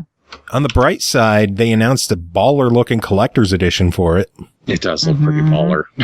That steelbook, oh my lord, that is a gorgeous steelbook. And it's only $50 for the collector edition. Yeah. Or you can just have it on Game Pass and not have that shit in your house. Or do both. That's the cheapest collector's edition you'll buy all year. Probably. Yeah, I mean, the game probably also isn't $50, so what the fuck is going on here?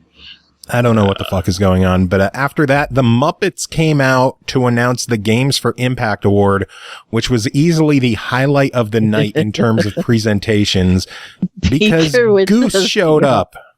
That was so good. They threw Beaker into the Untitled Goose Game, and then they had a Muppet of the Goose. That's pretty well played right there. Yeah, it was so good. and that's where they said that the winner was geese, but no, it was Grease. Oh. Yeah, so that's why I'm pretty sure it's called Grease. Oh. Or they're wrong. Either way. Or they're wrong. Yeah, the people Anybody, walking up like, to it were just I've gritting heard their a teeth, like, million. That's one of those things where like everybody you meet will say it differently, even though it's only 4 letters. Like Xaviant. Yeah. GG, Joe. Best family game went to Luigi's Mansion 3. I can't believe a Nintendo game won Best Family. I mean, how did that fucking happen? I mean, I certainly had the most family fun playing Woolly World this year, but Luigi's Mansion is also very good. I haven't played Luigi's Mansion yet. Together. I want to. I've been meaning to pick it up. I just never got to it. So, fingers crossed. Maybe for Christmas it'll come in. Oh, shit. Best maybe sports for and Christmas, cough. Yeah. Best sports and racing game went to Crash Team Racing Nitro Fueled, which was announced on the Game Awards last year. Oh, we're so relevant. Best mobile game went to Call of Duty Mobile. Cool. That's fucking bullshit. Come on. Like, seriously? I don't even remember the other... Like Grindstone, Sayonara Wild Hearts was up there. Cough, which I felt like should have won. I don't know. It just like that just felt like the most recognizable name won. Yeah. At Thanksgiving, Dee's nephew was like, "Oh, I'm really into Call of Duty Mobile," and I'm like, "Get the fuck out of here." I raised you better than that. Be on here playing mobile shit. You can play mobile games, just like there's lots of good stuff on mobile that I felt like that category didn't do. It was like the soundtrack category for me. It was like, this is your opportunity to highlight, some good stuff that people might not have heard of. But instead, you're just going to go with the biggest name, I guess. Oh, well. Weird West was announced from Wolfeye Studios and Devolver, from the creators of Dishonored and Prey. That one looked interesting. I want to see more about that one. Kept trying to figure out if that was like supposed to be like a sequel to Hard West, or somehow involved in that. If you remember that game that I reviewed and didn't care for too much earlier this year. But no, it's a different West. So yeah, some pretty cool. This one's weird and crazy. It's weird, not hard. It is flaccid and weird. After that, Magic the Gathering Legends was announced from Perfect World, which is going to be an action RPG MMO from the people who do Neverwinter, which is fun. So I guess we'll see how that takes off. I kind of zoned out during that one. Not gonna lie. As soon as they started talking about Magic, I was like, okay. There was way too much Magic the Gathering shit last night. Magic the Gathering and Dungeons and Dragons. And I was just like, nerds. That's a lot of this. Next. Give me something I can shoot. Speaking of, best multiplayer game went to Apex Legends. I'm okay with that. Yeah. I voted for the Division 2, obviously. Oh, shocker. But, I'll concede. Apex is good. Apex was a pretty big game this year. Yeah. And it's fun. Yeah. It was a Fortnite buster. I mean, it didn't take Fortnite down, but it's kind of an impossible task. It broke people away and got them to do something else for a little bit. So I mean, it gave Fortnite a bunch of ideas to steal. That's true too. There is that. After that was a trailer and a performance for Ghost of Tsushima, whatever. Tsushima. Coming out summer 2020. Gotta admit, I'm not feeling this game. It looks great, but it doesn't do anything for me. Yeah. I'm not getting the hook of it. Whatever it is, it looks. I mean, graphically, it looks pretty great. Yeah, and there's a strong pedigree behind it. But yeah, Sucker Punch doesn't really do anything bad. It didn't click with me. It's not really doing anything for me. Is it? I don't know. Whatever. After that was a trailer for Gears Tactics, which is coming out April 28th on Windows 10 and Steam, and is apparently confirmed for later in the year for Xbox One or Series X, whatever. Then there was a trailer for Naraka Blade Point coming in 2020. If you need more feudal Japan action adventure games, we've got you covered. I mean, it's a good thing that no, big game of this year came out with a feudal Japan action setting that was any good. Yeah, I not ringing a bell for me at all. I can't tell you. Of one. No, nothing. I'm sure it would have gotten some recognition. Probably not. Best ongoing game went to Fortnite, and then that was followed up with like the worst speech of the night. It's like he was trying to do that inspirational. Oh God! We need to come together as a community. Shut the fuck up and get off stage. No one gives a shit. How many lawsuits for stealing people's dances are you under right now, dude? From Fortnite? Lord. Yeah. Trailer was shown for a game called 9 to 5, which is a first-person cooperative tactical shooter. It's set in a fantasy world where corporations control everything. Imagine that. Oh man, Too finally. Corporate dystopia, so. Oh, well, a bunch more awards. Esports Game of the Year went to League of Legends. Best VR AR game went to Beat Saber, which was well-deserved. Yeah, that seems correct. And Best Performance went to Mads Mikkelsen for Death Stranding, which Did not expect that. I really thought Norman Reedus was going to take it since he was there. Right. Well, that's kind of what I figured. Or people could have voted for Ashley Birch for Outer Worlds, which would have been correct. I voted for Ashley Birch. Yeah. That character is phenomenal. Phenomenal. And then the fan vote game of the year went to Fire Emblem Three Houses, which was really cool to see it get that kind of recognition for fan game of the year. Yeah, it wasn't even nominated for Game of the Year by their Academy or what have you. Yeah, but the fans are just like, yeah, no, it's this one. It's over here, guys. It's over here. At least someone remembered Fire Emblem.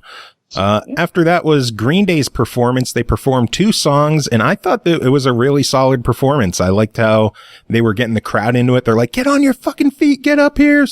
Everyone's rushing to the stage, jumping around, dancing. They brought the energy up when the show was starting to really drag ass. Yeah. Well, I think the ass had been dragging for a bit at that point, but yeah. True. And then they announced that a Green Day pack is coming to Beat Saber tonight. Yay. So it's out now. New World was announced for May 2020 on Steam. I don't remember a thing about that. It's about colonialism. Great. Oh, is it? Yay. What is it? It's a game where you are like It's an MMO-ish game where you're explorers going to this island where there's magical evil, and you are trying to fight and conquer and pillage and shit. Yeah, that's all right. Yeah. I remember seeing the trailer and being interested, and then I went to the website and it was like pre-order on Steam, and I'm like, never mind. No. No thanks. Not on console. I'm not interested. Fresh indie game and best indie game both went to Disco Elysium. Mm-hmm. Disco Elysium, winner of the most awards at this year's Game Awards. Yeah. 4 awards. Yep. Everything else kind of spread out, but it's good to see a indie like that sweep up, even if it's not one I'm familiar with. Yeah. Yeah. Hopefully next year we'll all be familiar with it since it's hitting console. Yeah. It is on sale on Steam right now, but yeah. We're not trying to make our computers explode, Tim. Mine wouldn't explode. We don't all have good computers. I've already had to replace a few parts of mine just this year. There was a trailer for Convergence, a League of Legends story, which is a single-player action platformer. More League of Legends stuff. More League of Legends stuff. Okay. Surgeon Simulator 2 is coming summer 2020. The only platform I saw confirmed was Epic Games Store. Hopefully it's hitting console as well. But we never got the original Surgeon Simulator on Xbox, so my hopes are not high. Exclusivity is bad. I think it's one of those situations where it came out on PlayStation and then they just never got around to releasing it elsewhere. Yeah. Because they were working on other shit.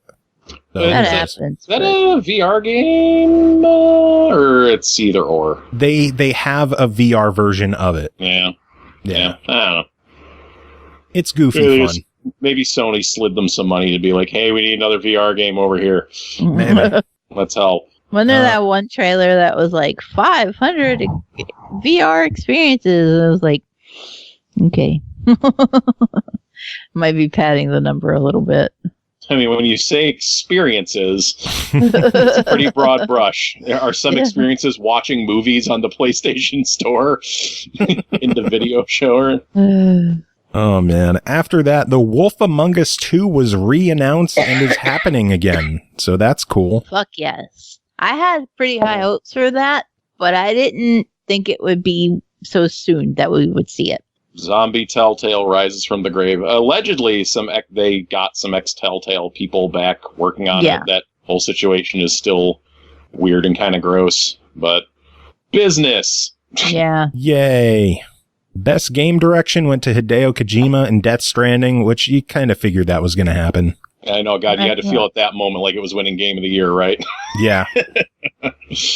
I think this was the consolation prize since it did not win Game of the Year. It did not. But, and before Game of the Year, we were treated to the greatest trailer of the night with Fast and Furious Crossroads, which is hitting May 2020 on was Steam. it good?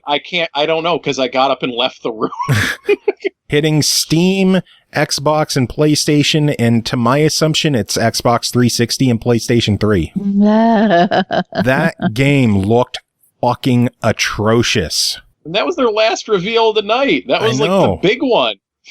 Well, it was a big one, all right. Because Vin Diesel was there. They had to hype up Vin Diesel being there.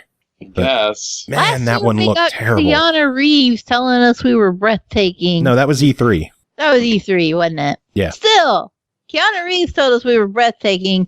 Vin Diesel gives us 1992.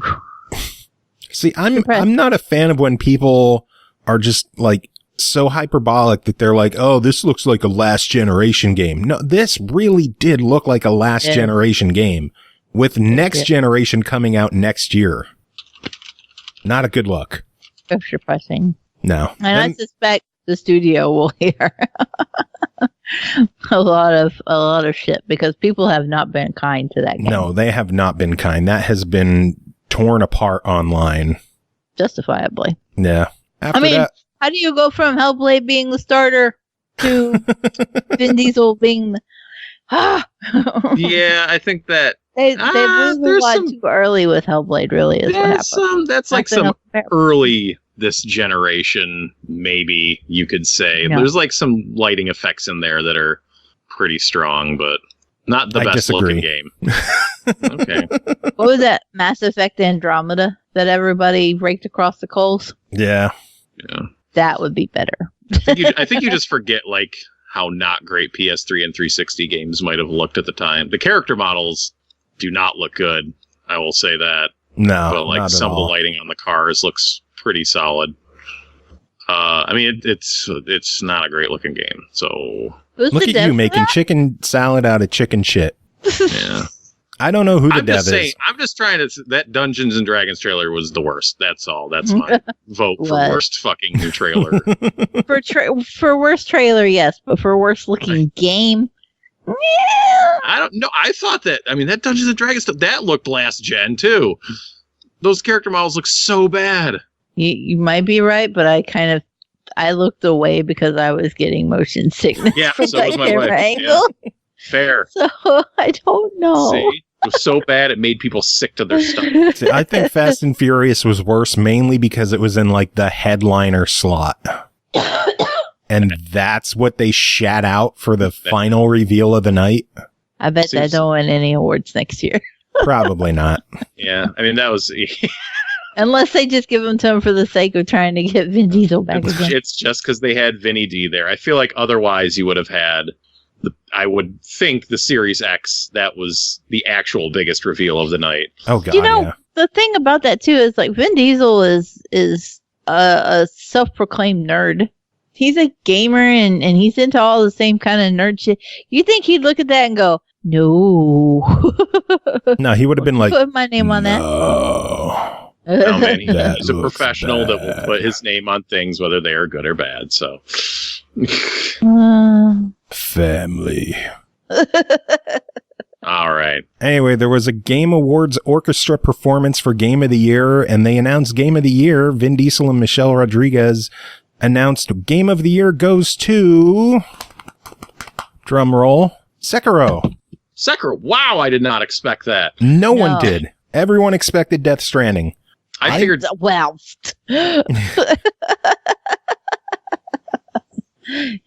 You don't fucking say. Yeah. Yeah, I mean, I expected Death Stranding, or if there was going to be a surprise, I expected it to be Control. But it was Sekiro, which is a very, You had to know that game. the Control people were sitting there going, what? Did we just get moonlighted? Somebody read the wrong card. Oh, well, I think it went to a good game. It's nice that it didn't go to Death Stranding. That's all I care about, is it didn't go to Death Stranding. I think Death Stranding Did I say Sekiro? I meant Control. Oh, damn it. But yeah, that was the Game Awards. Yeah, good for Sekiro. Yeah. Overall, a middling show with the Xbox Series X. Excuse me. Yeah, I felt like all the most exciting stuff was in like the first hour. Yeah, they front loaded that shit. Then there was not. I was expecting, and it's bad to have expectations because you never know what they have. But I was like, oh, they'll probably have, the reveal of the last Smash Brothers DLC character in the Smash Pack. That seems like this is the timing and place where they might do that. See, I didn't have any Oh, my voice. Please come back. Yeah, mine did the same thing, but I was done talking. Sorry. Unfortunately. I didn't have. Oh my God. We got reviews to do still. Fuck. I didn't have any expectations going into the Game Awards. I was just kind of like, it's a thing. It's going to happen. Here we go. And I wasn't even like overwhelmingly interested in watching it. It was, I told Joe, I was like, I have it on with subtitles. I'm going to be playing Call of Duty.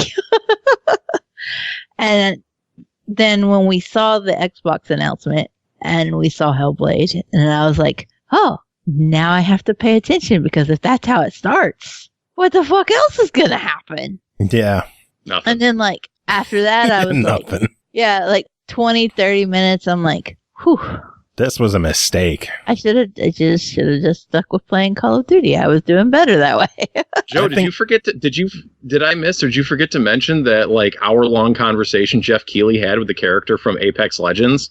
I figured it better left unsaid. I mentioned that the Apex Legends has the holiday event going on, which is the only thing that was of substance of that conversation. It was a cringy sequence.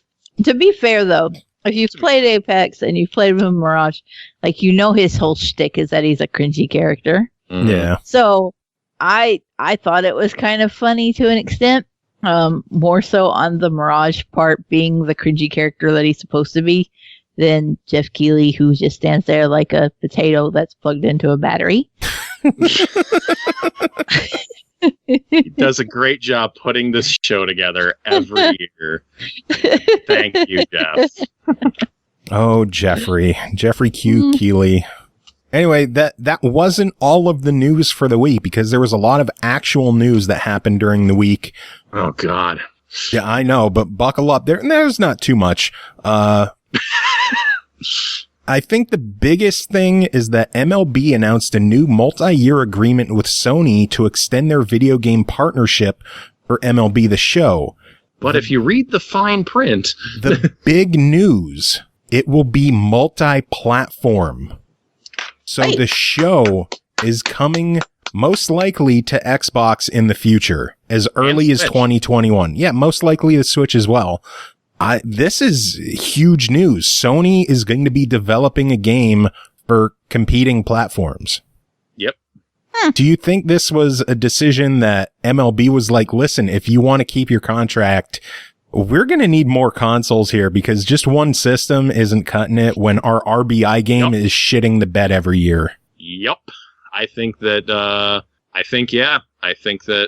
MLB was like, yo, dude. You're leaving money on the table, not releasing on other systems. Look how many Switches are selling. Like, we, got to get the game out there in front of more people. Can you imagine that on the Series X? How realistic is that shit going to look? My brain doesn't have enough cores to process that. Of course. You don't have enough teraflops in your brain. No flops. I need to get Stadia. Oh, God. Said no one ever. You know the funny part? Remember how I said that as soon as number one came home, I was showing her the video, the reveal video for Hellblade and the Series X, and the ad that YouTube had stuck in front of that reveal video was for Stadia. Oh, Jesus. And she just turned around and looked at me and then rolled her eyes in that typical teenage fashion and turned right back around.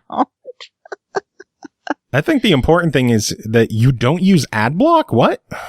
It was on the Xbox. Oh, okay. Yeah. I'll let that slide then. That way it would show up on the TV rather than because I don't have speakers on my computer and I didn't want to give her my headphones. Never mind, goddammit. That's not the only cross-platform news for the week, though. Mortal Kombat 11 is getting cross-platform play, which is pretty cool.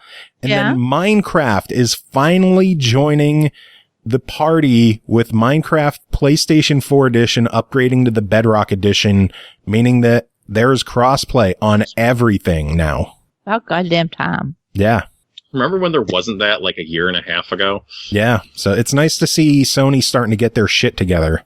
Yeah. Yeah, enough pressure got put on them that they had to make the move. They caved, finally. Yep. Some other news, the Final Fantasy VII Remake box art confirms what everybody already knew, and that it's a 1-year timed exclusive on the PS4. Mm-hmm.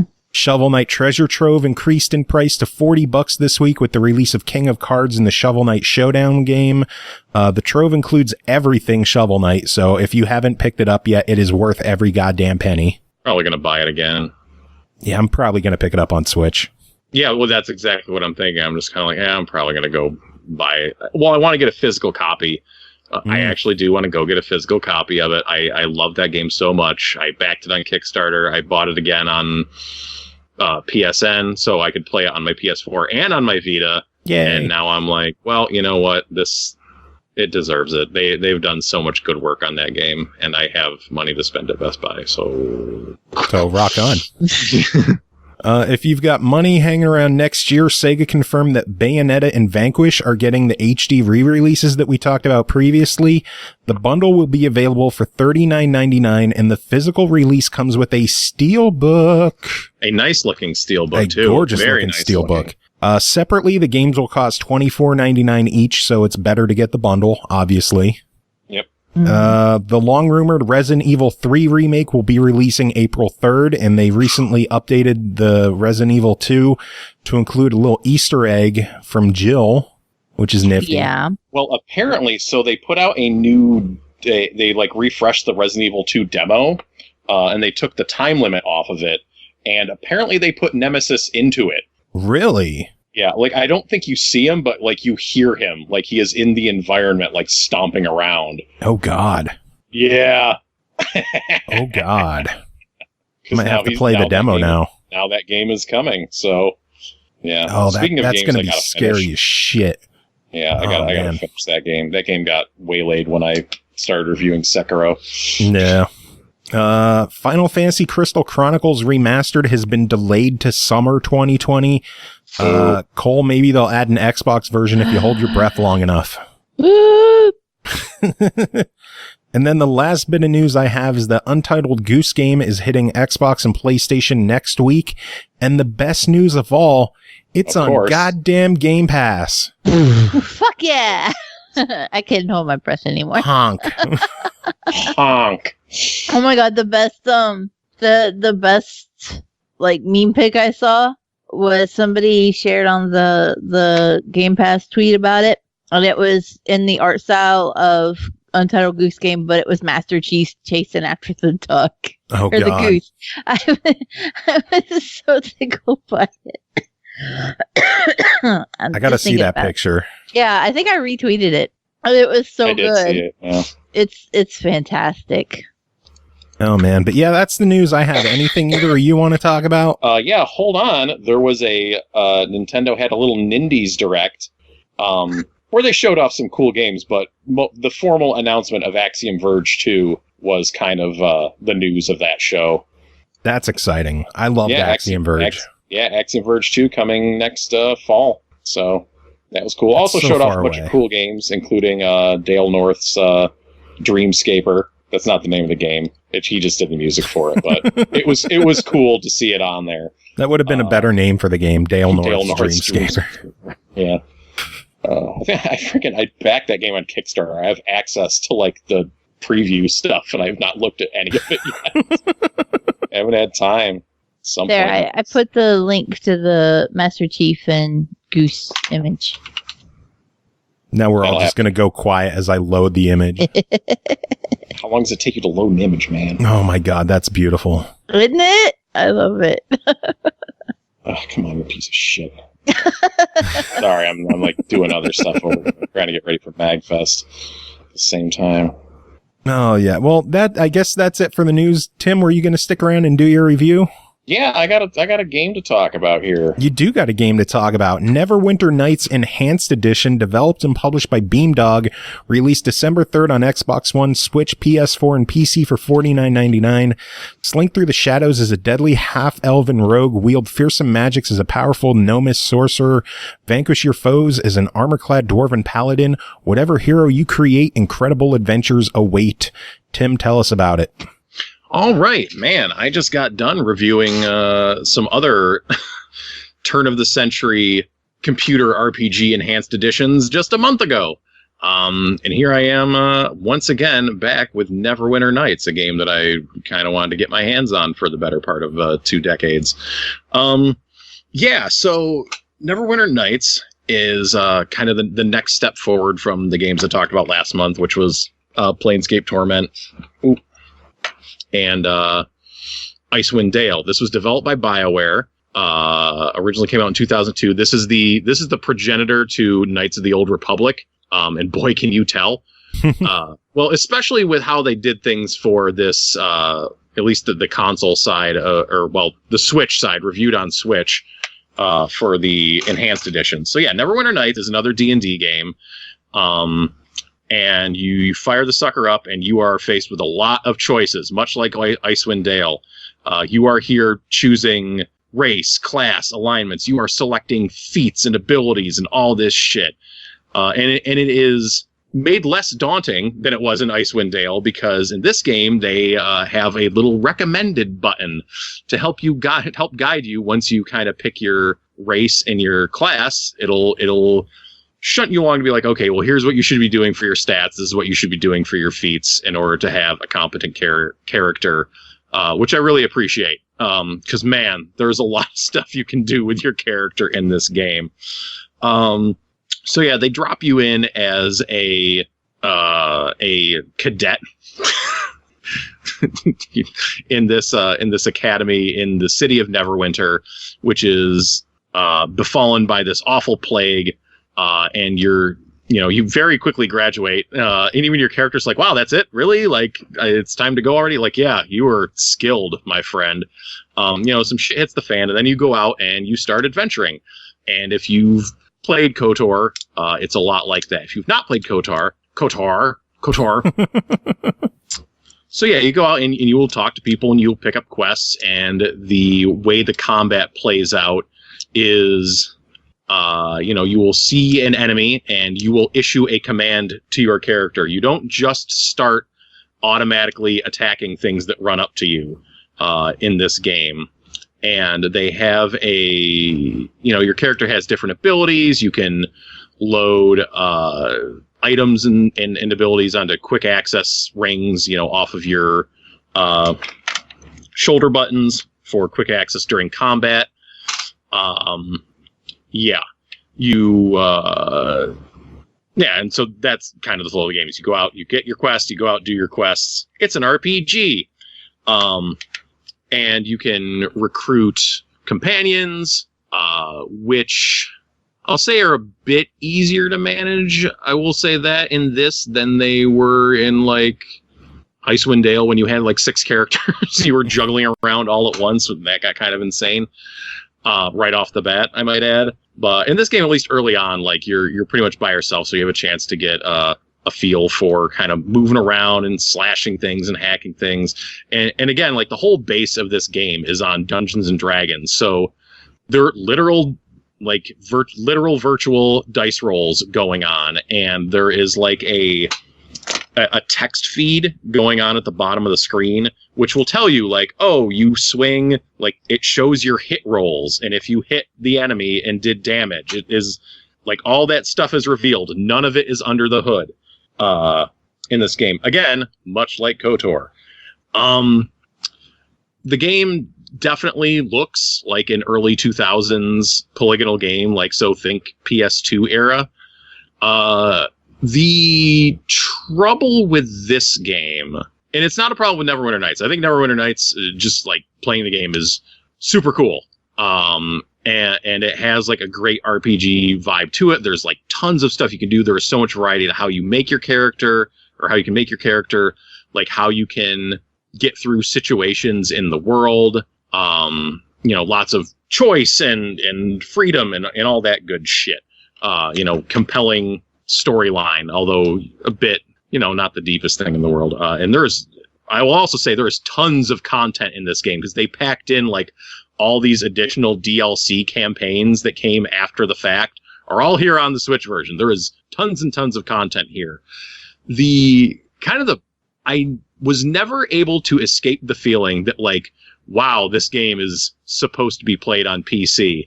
I definitely had those moments while playing like Planescape Torment and Icewind Dale where it was like, okay, yeah, obviously this was a PC game first, but some way, somehow, I was either able to adapt or it didn't bother me this much. In this game, it feels just like so much rougher. One of the things that stands out to me is if you look at PC gameplay of this game, it's all done from an overhead perspective. For the console versions, and probably to the benefit of those versions, they've brought the camera down like over the shoulder. So you're basically playing like a third person sort of action-y RPG at that point rather than the overhead perspective, because you're not going to be clicking around the environment and clicking on enemies and clicking on things you need to click on to move around in the environment. So you are manually moving your character around. But sometimes it's like you're trying to, and I should say you can still pause the game and manually click on things or cycle through things in the environment, though that is clunky to do. But like sometimes where you're just trying to like walk up to a dude and talk to them, instead like your character will be highlighting something in the background behind them, and it's like I'm doing the thing where I'm like, okay, I'm like walking back towards the camera and then turning around, like just trying to get the focus of my character on this person that I want to talk to. And that pervades through kind of everything, which is just like managing your menus, the way the menus pop up. In most console RPGs, the menu, when you go into the menu, it will dominate the whole screen, as it did mostly in those other games. But here, it was definitely an era where they were moving more towards like, okay, you're just going to toggle these menus on and off. So the game is still going, and then you can pop up your inventory over here and your map over here and like your character sheet over here. And there's the chat, the text scroll still going on at the bottom. So your screen can get very busy. And just kind of fill up. But just like the way you control opening those windows and closing those windows and navigating between them, because you can have windows open and be highlighting other parts of the screen. So it's like you are literally using a controller to try to manage a Windows interface that has not been adapted, for a console setting in the end, if that makes sense. It's just, so when you're trying to move things around in your inventory or sell things, and mind you that like your inventory is made up of like one of those grid type deals like Diablo, where every item takes up kind of a different number of squares, or Resident Evil 4. So you're moving things around, but there's just like tons of squares and you have to, motion your cursor over every single one of them when you're moving things around. And then it's like you had like sometimes, I would get into the weeds with that text scroll at the bottom because I would be trying to like hide it or make it smaller, or the text, like the most recent text was kind of half cut off at the bottom of the screen, so I couldn't really read it. And I think part of that is because they have a little tooltip thing popping up telling you what to do with the, like the controls for interacting with that piece. And it's just like, it would get really aggravating because I would get in there and I wouldn't be able to get out, and then I'm accidentally turning it off and then making it too big. And then I'm like you can literally click on the text and start typing things in. Like there is a typing interface in there because this game has a heavy focus on multiplayer. Where you can party up with other players and go and do dungeons and stuff by yourself, and you're encouraged to do that because different characters have different skill sets, just like in D&D. But I can't imagine the world where in even a few months from now that there's going to be that many people playing Neverwinter Nights multiplayer on Switch, and even then the only way to communicate with them through the game is to like basically henpeck on a keyboard into the chat to talk to them. It's just or use the Nintendo app. I guess if that, does every game work through that thing? I mean, people are just going to set up know. a Discord or Skype or whatever. Yeah. So this is, it's no knock against Neverwinter Nights really, but this is just like not at all the best place to play that game. Holy crap. But otherwise, it sounds like it's a good game. It's just not at home where it should be. Yeah. Neverwinter Nights is great and engaging and a cool RPG, but if this is like your last resort for playing this game, really. I mean, you can play it on the go, but it just, I can't really speak to the Xbox or PS4 versions. This is just the Switch version, though I imagine that those interfaces are similar. It just, like, man, you should really be trying to play this on a PC. You really should. I wonder if it allows for keyboard use on Xbox, mouse and keyboard. I imagine. I bet it does. At least the keyboard for typing things in. But, yeah. But on Xbox, you have chat, so. True. Yeah. Well, overall, $50. What do you think of it? I think it is a try, and you should be going into it knowing that it's going to be clunky, knowing that it's not the best way to play this game. But if you want to experience it, by yourself as a single player experience, it's worth a shot. Cool. Sounds good. Ugh. All right. Well, Tim, thank you for joining us. We're going to let you get going. All right, cool. It was a pleasure having you on chatting the VGAs. Thanks, heck yeah. Always good to talk to Tim. Oh, why thank you. Oh. Well, I'm a good egg. We're all good eggs. Although some of us are hard-boiled. Hard-boiled. I'm deviled.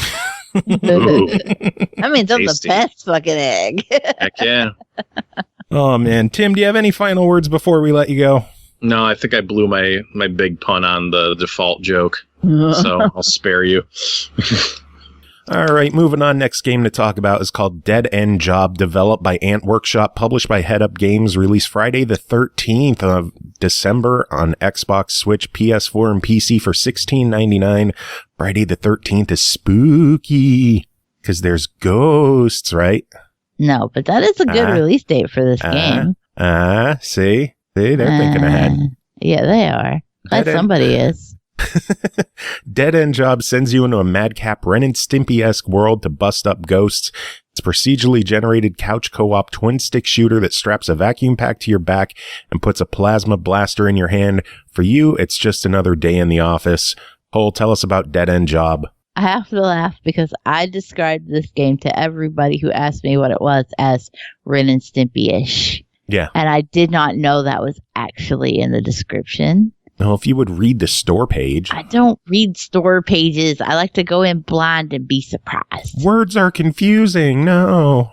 Who reads in this day and age? God damn it. Ain't nobody got time for words. So yeah, the phrase dead end job typically refers to like a mundane place of employment. But where Hector Plasm works is anything but mundane. His job is to hunt for ghosts. He's a literal ghostbuster. You can tell that there's some obvious 80s and 90s references just rolling through this game the whole time. Ren and Stimpy-esque being one of those references. Hector's fugly. He looks like your quintessential redneck, but if that quintessential redneck lived in the Ren and Stimpy universe. Yeah. When he gets demoted, he lays on the ground with his butt up in the air with a full-on Stimpy ass crack. It's really kind of glorious. Like, I wouldn't have let my kids watch Ren and Stimpy, but playing this game makes me miss Ren and Stimpy.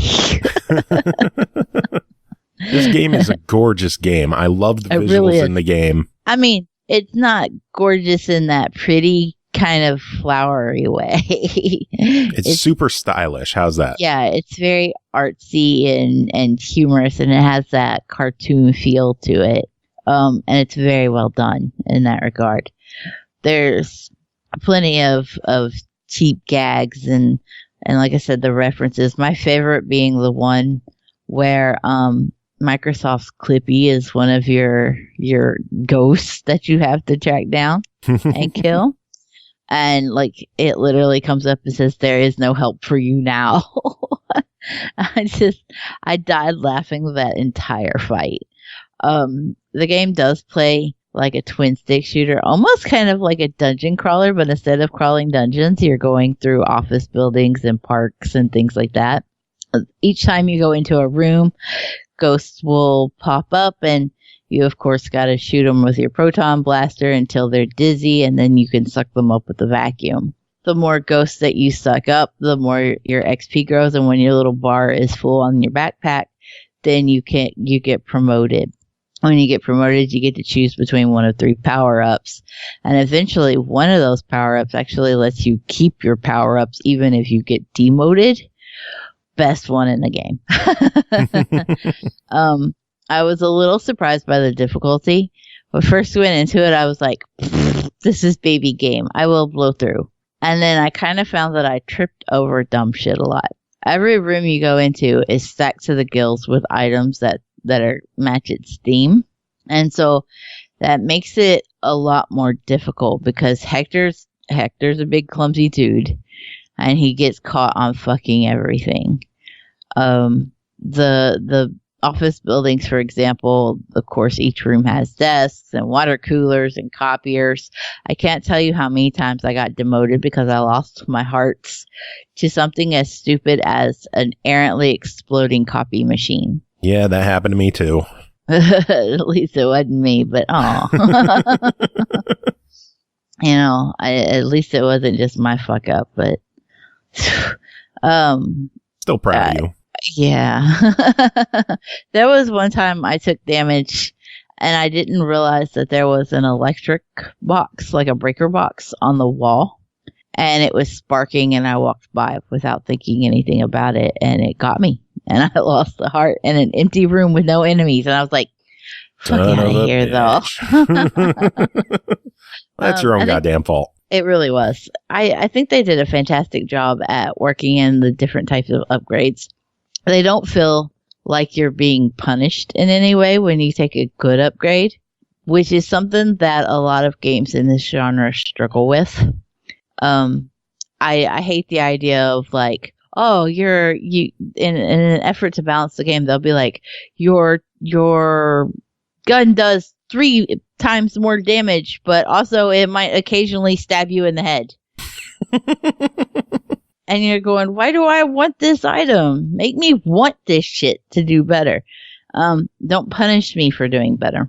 So I was really relieved that when I was going through the power-ups, it would be like, yeah, you get some boots, make you walk through the ectoplasm a little better. Or, yeah, you can, keep all your shit if you get demoted. Good job. It was a nice breath of fresh air for the genre to just not be punished for getting through shit. Yeah. I would have liked something that gave me some more hearts, though.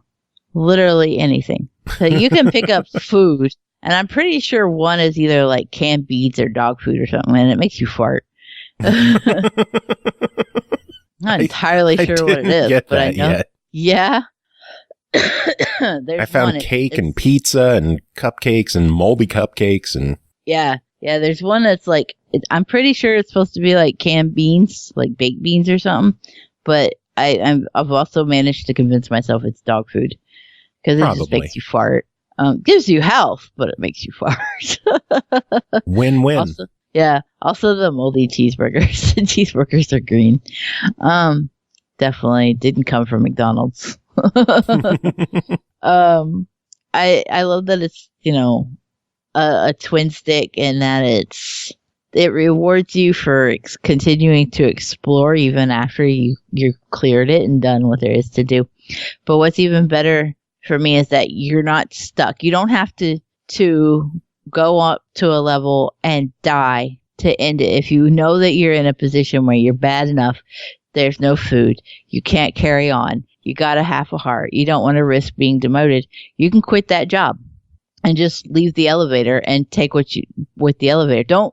Don't press start and quit because that gets you demoted.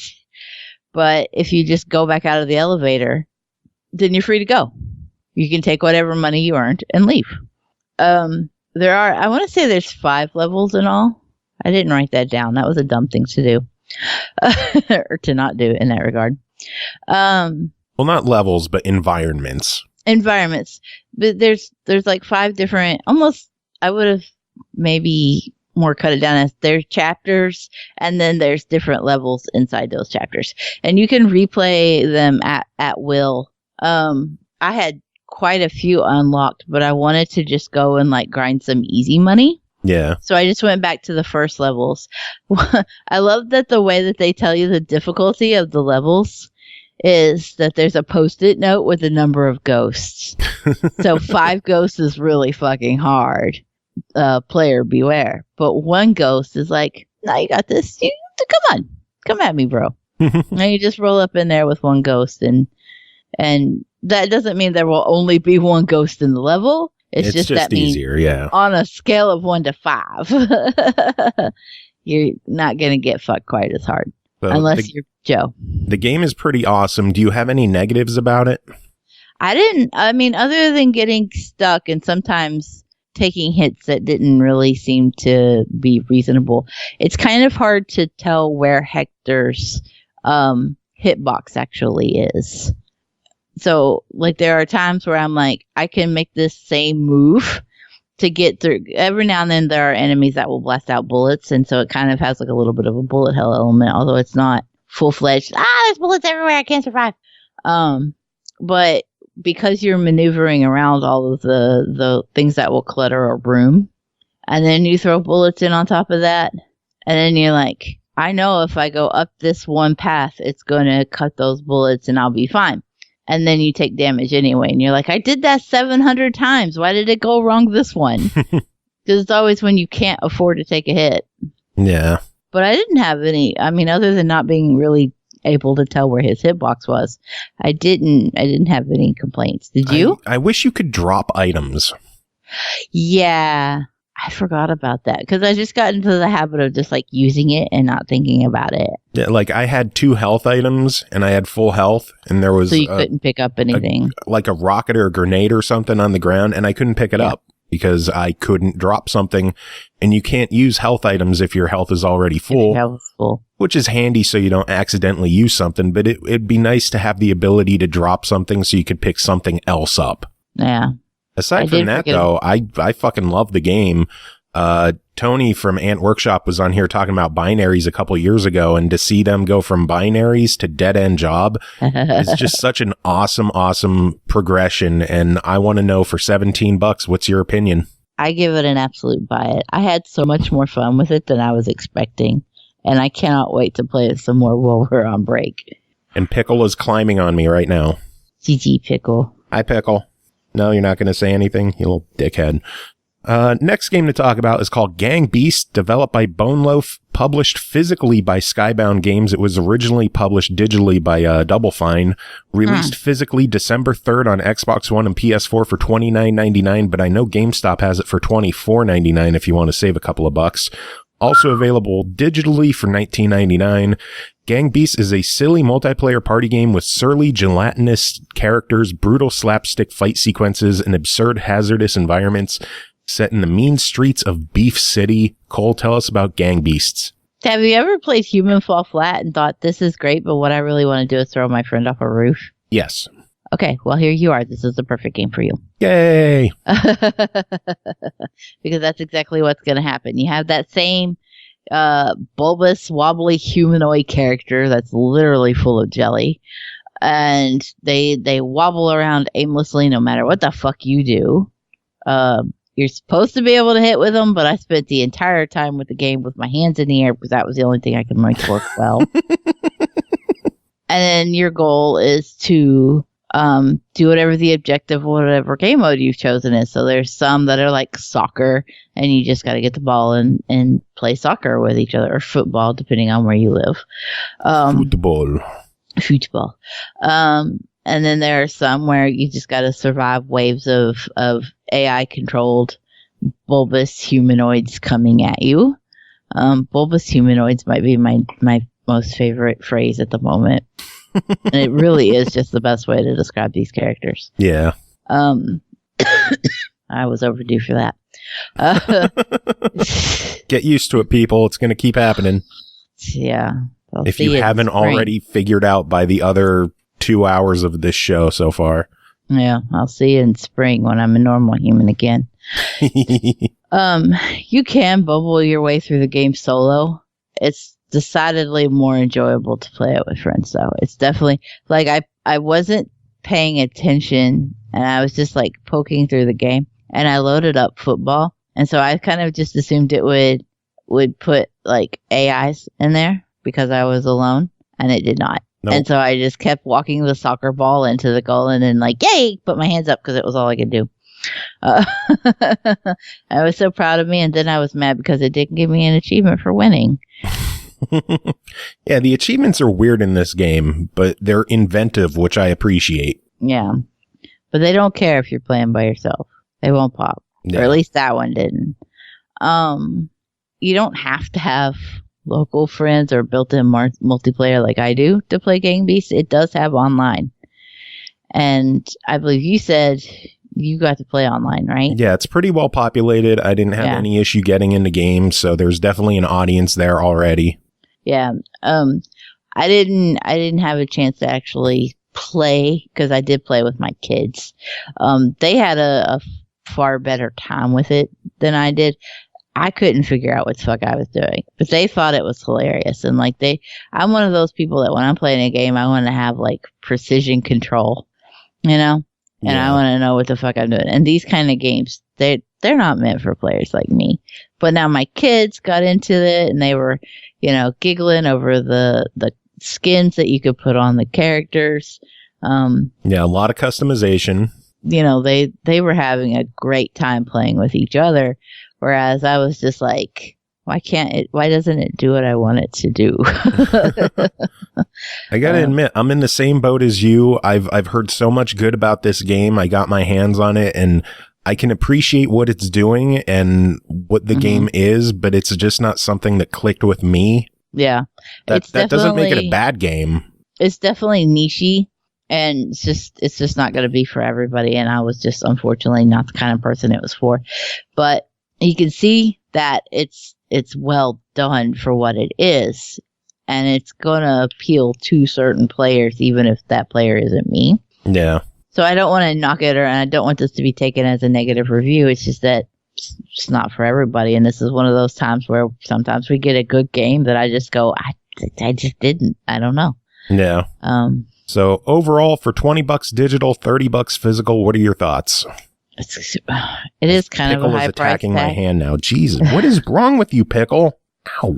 I kind of feel like my opinion that it's a high price tag is shaded by the fact that it just didn't click with me. But I am going to roll with a try it for it because, like I said, there are people who loved Human Fall Flat. It was incredibly popular. Gang Beasts seems to have developed quite a community. The online was full. So, I mean, I think if it appeals to you, you're probably going to be very happy with it, especially if you've played something like Human Fall Flat. Which is available on Game Pass, by the way. It is. So if you've played Human Fall Flat on Game Pass and you want some multiplayer versus throw fun, people off a roof, I think it's worth checking out for sure. Yeah. Yeah, I can definitely give it a try it and appreciate what it is, even if it isn't for me. Cool. Speaking of Game Pass, we have 3 Game Pass games to talk about. Woo! 3 of them. That is a lot of Game Pass. I know. And 2 of them, we actually had interviews on the show. So you should go back, check our previous episodes and listen to us talk to people about their video games. There's always a good idea. Yeah, because the first one to talk about is Demon's Tilt, developed by Wizenwar and Flarb, published by Flarb, released December 6th on Xbox One for $19.99, also available as part of Xbox Game Pass, and I know it's releasing on Switch next week, I believe. Turbocharged Pinball returns, now with bigger sprites, more baddies, more secrets, and more bullets. Demon's Tilt pushes the limits of video pinball genre with shmup and hack and slash elements.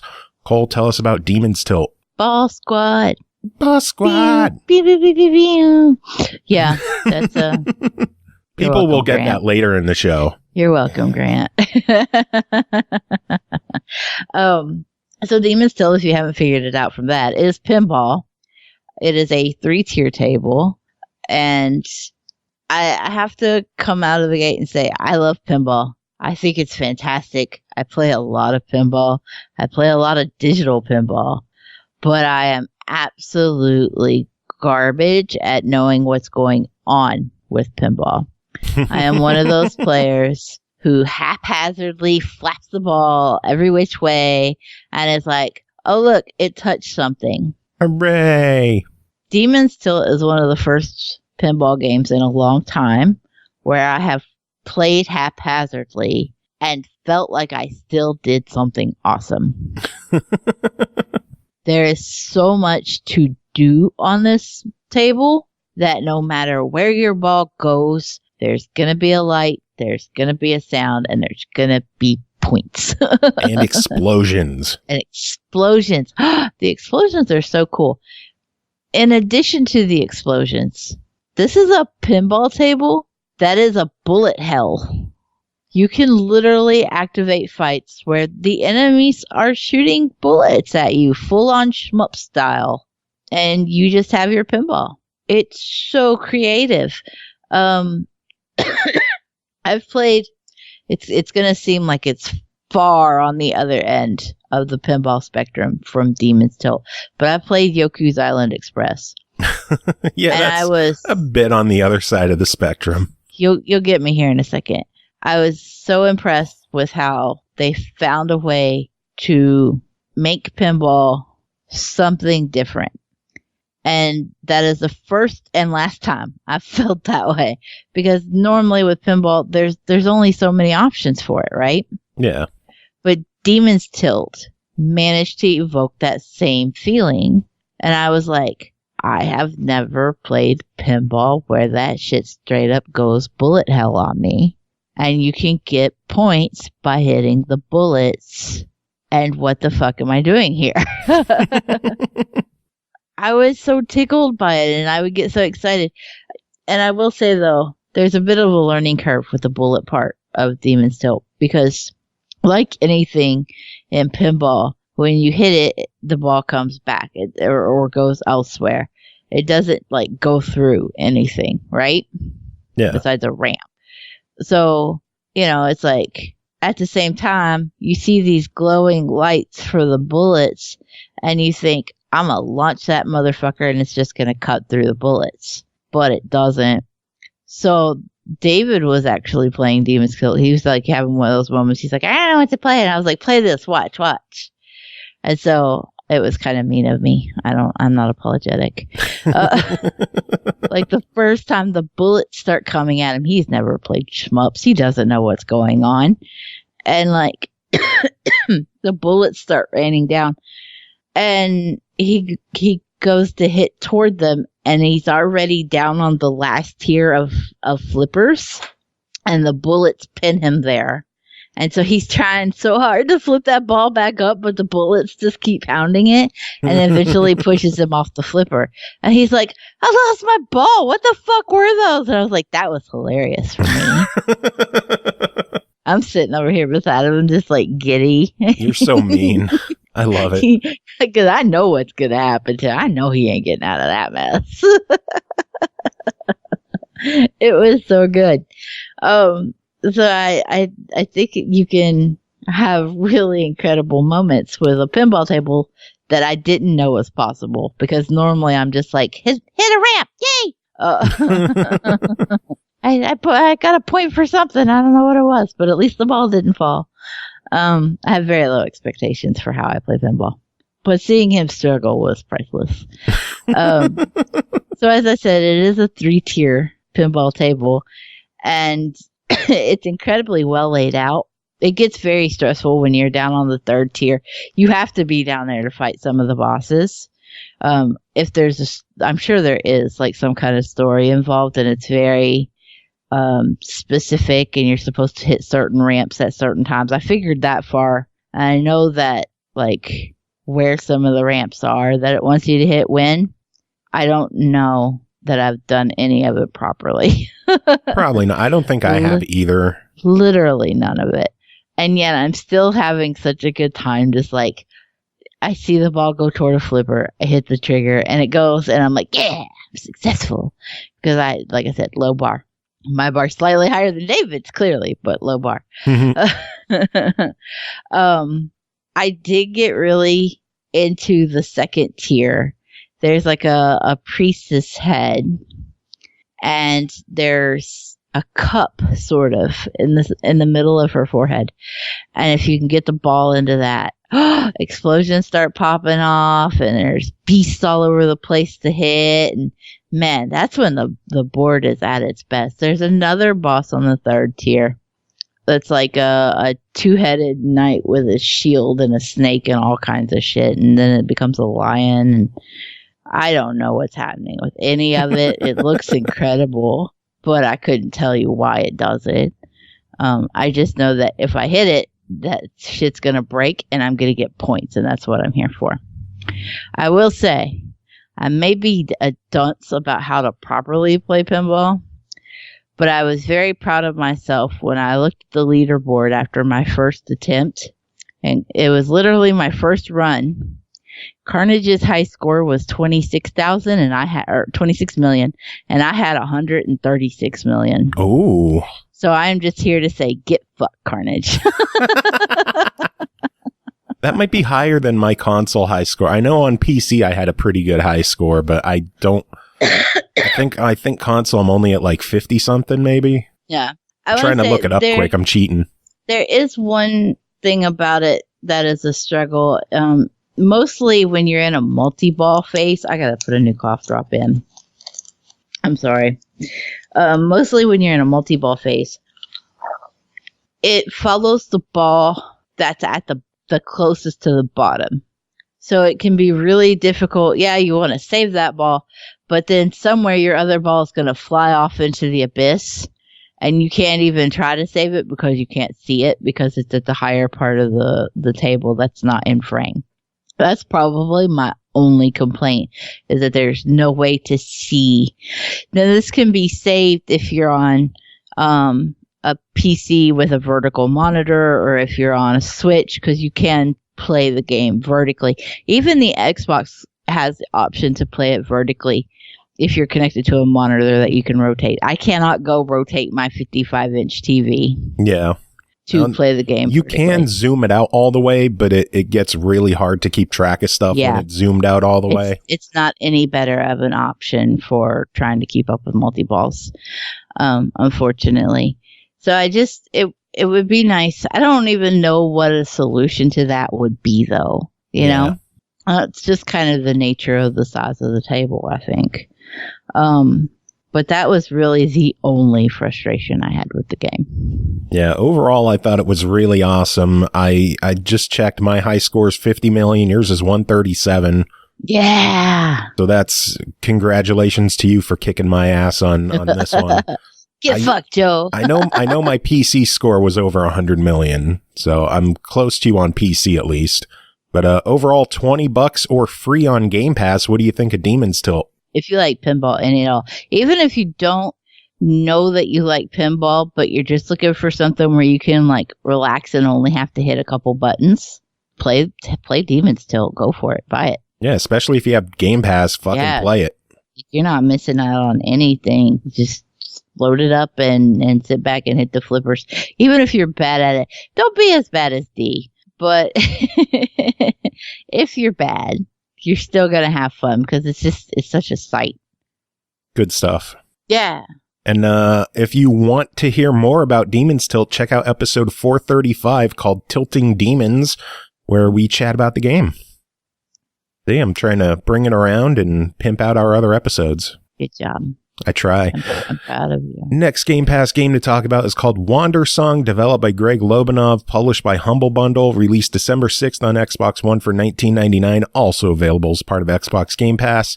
A musical adventure where you use singing to save the world. Play as a silly bard who embarks on a globe-trotting journey to learn about the mysterious Earth song said to prevent the universe's imminent end. It's up to you to sing your songs, unlock the world's secrets, and make new friends. Cole, tell us about Wander Song. I don't know that Miriam would appreciate being called a friend. She's a little fed up with everybody's shit in this game. Yeah. So Wonder Song as you said in the description, is basically the universe has fallen to corruption and disrepair, and so the goddess responsible for creating the universe has decided that it is time for it to just go poof, and she's going to create a new universe with a new song. Wipe the slate, start over. Yep, salt and burn the earth. It's kind of just the way things are, and the cycle is inevitable. But you do play as a lovable, kind of plucky little bard who's just convinced that he can sing and dance his way to saving the world. So he believes if he goes to the overseers and learns the earth song and then sings it back to the goddess Ea, that she'll be so overcome with joy that she won't have any choice but to spare the universe and see the good in it. So your goal as the bard is basically to help him get to these overseers. You will have some puzzles in the way that you'll have to overcome.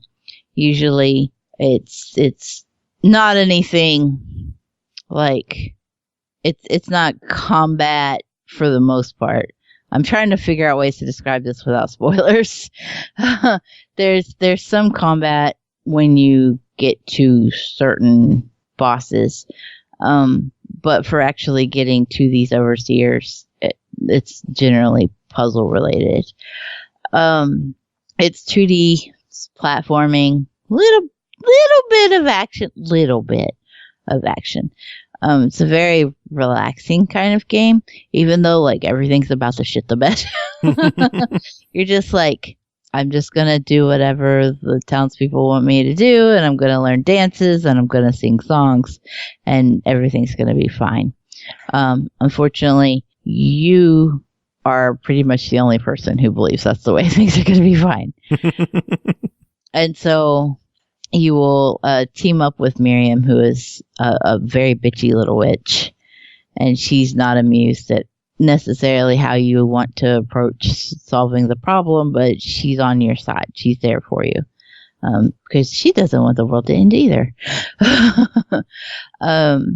The way that you approach singing in the game, and even how you approach dialogue, is that you literally just fucking sing everything. Yeah. So there's a wheel when you move your right stick, and the wheel is broken up like a pie chart kind of into colors, and different colors will symbolize different responses at times, or you will need to match the colors. The wheel of colors reminded me a lot of Hue. Yeah. Now that you say it, I'd forgot about that, but yeah. One thing that I thought was really well done with Wonder Song is that the game has the potential to be inaccessible. If you can't hear, how would you choose to play the songs back, right? Mm-hmm. So the way they countered that is by adding in the colors. But then what if you're colorblind?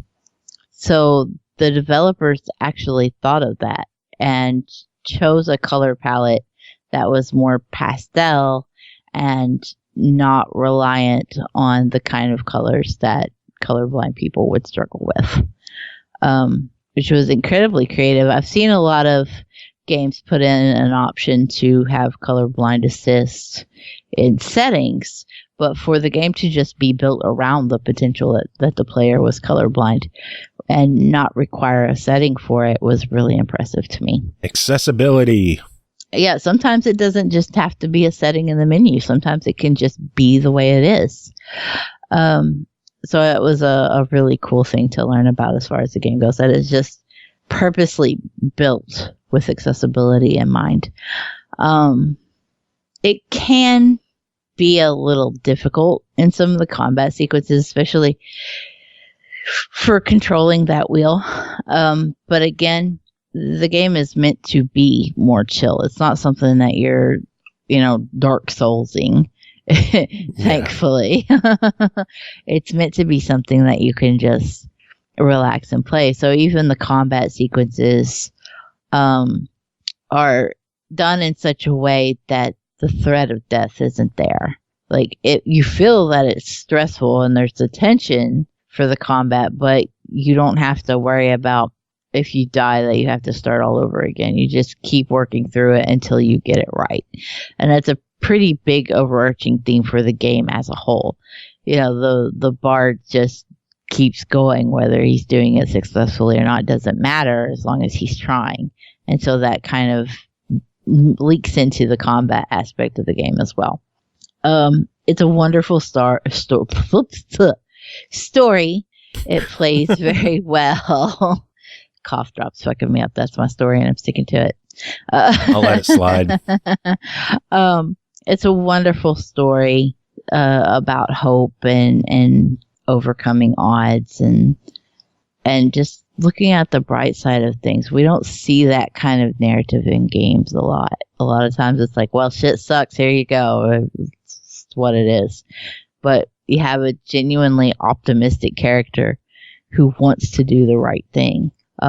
Is a good role model as far as characters go. Yeah. I want a bard plushie. I know, so bad. We even talked about that. If you want to hear more about Wandersong, check out episode 538, Wandersong. And you can hear more about Wandersong, including the plushies that we want, and the fact that they make a pin with a spinning wheel of colors. That's so good. That I have bookmarked and I need to pick up. That is so good. I need a drinking plushie too. Oh God, drinking is my favorite. Oh God. But anyway, actually, I took a screenshot so that I could do a painting of him, and I needed a reference. Nice. Yeah. Anyway, $20 on Wandersong. What do you think? I give it a definite buy. We need more games that are willing to break away from the norm like this. More unique, inventive games. Yeah. Like everything could have been handled in this game in a way that is standard to, an action adventure genre, but it just flips it and says, no, that's not how we're going to do it. No. Speaking of action adventure, though, next game to talk about is called My Friend Pedro, developed by Dead Toast Entertainment, published by Devolver Digital, released December 5th on Xbox One for $19.99, and again is available as part of Xbox Game Pass. My Friend Pedro is a violent ballet about friendship, imagination, and one man's struggle to obliterate anyone in his path at the behest of a sentient banana. Cole, what the hell is My Friend Pedro?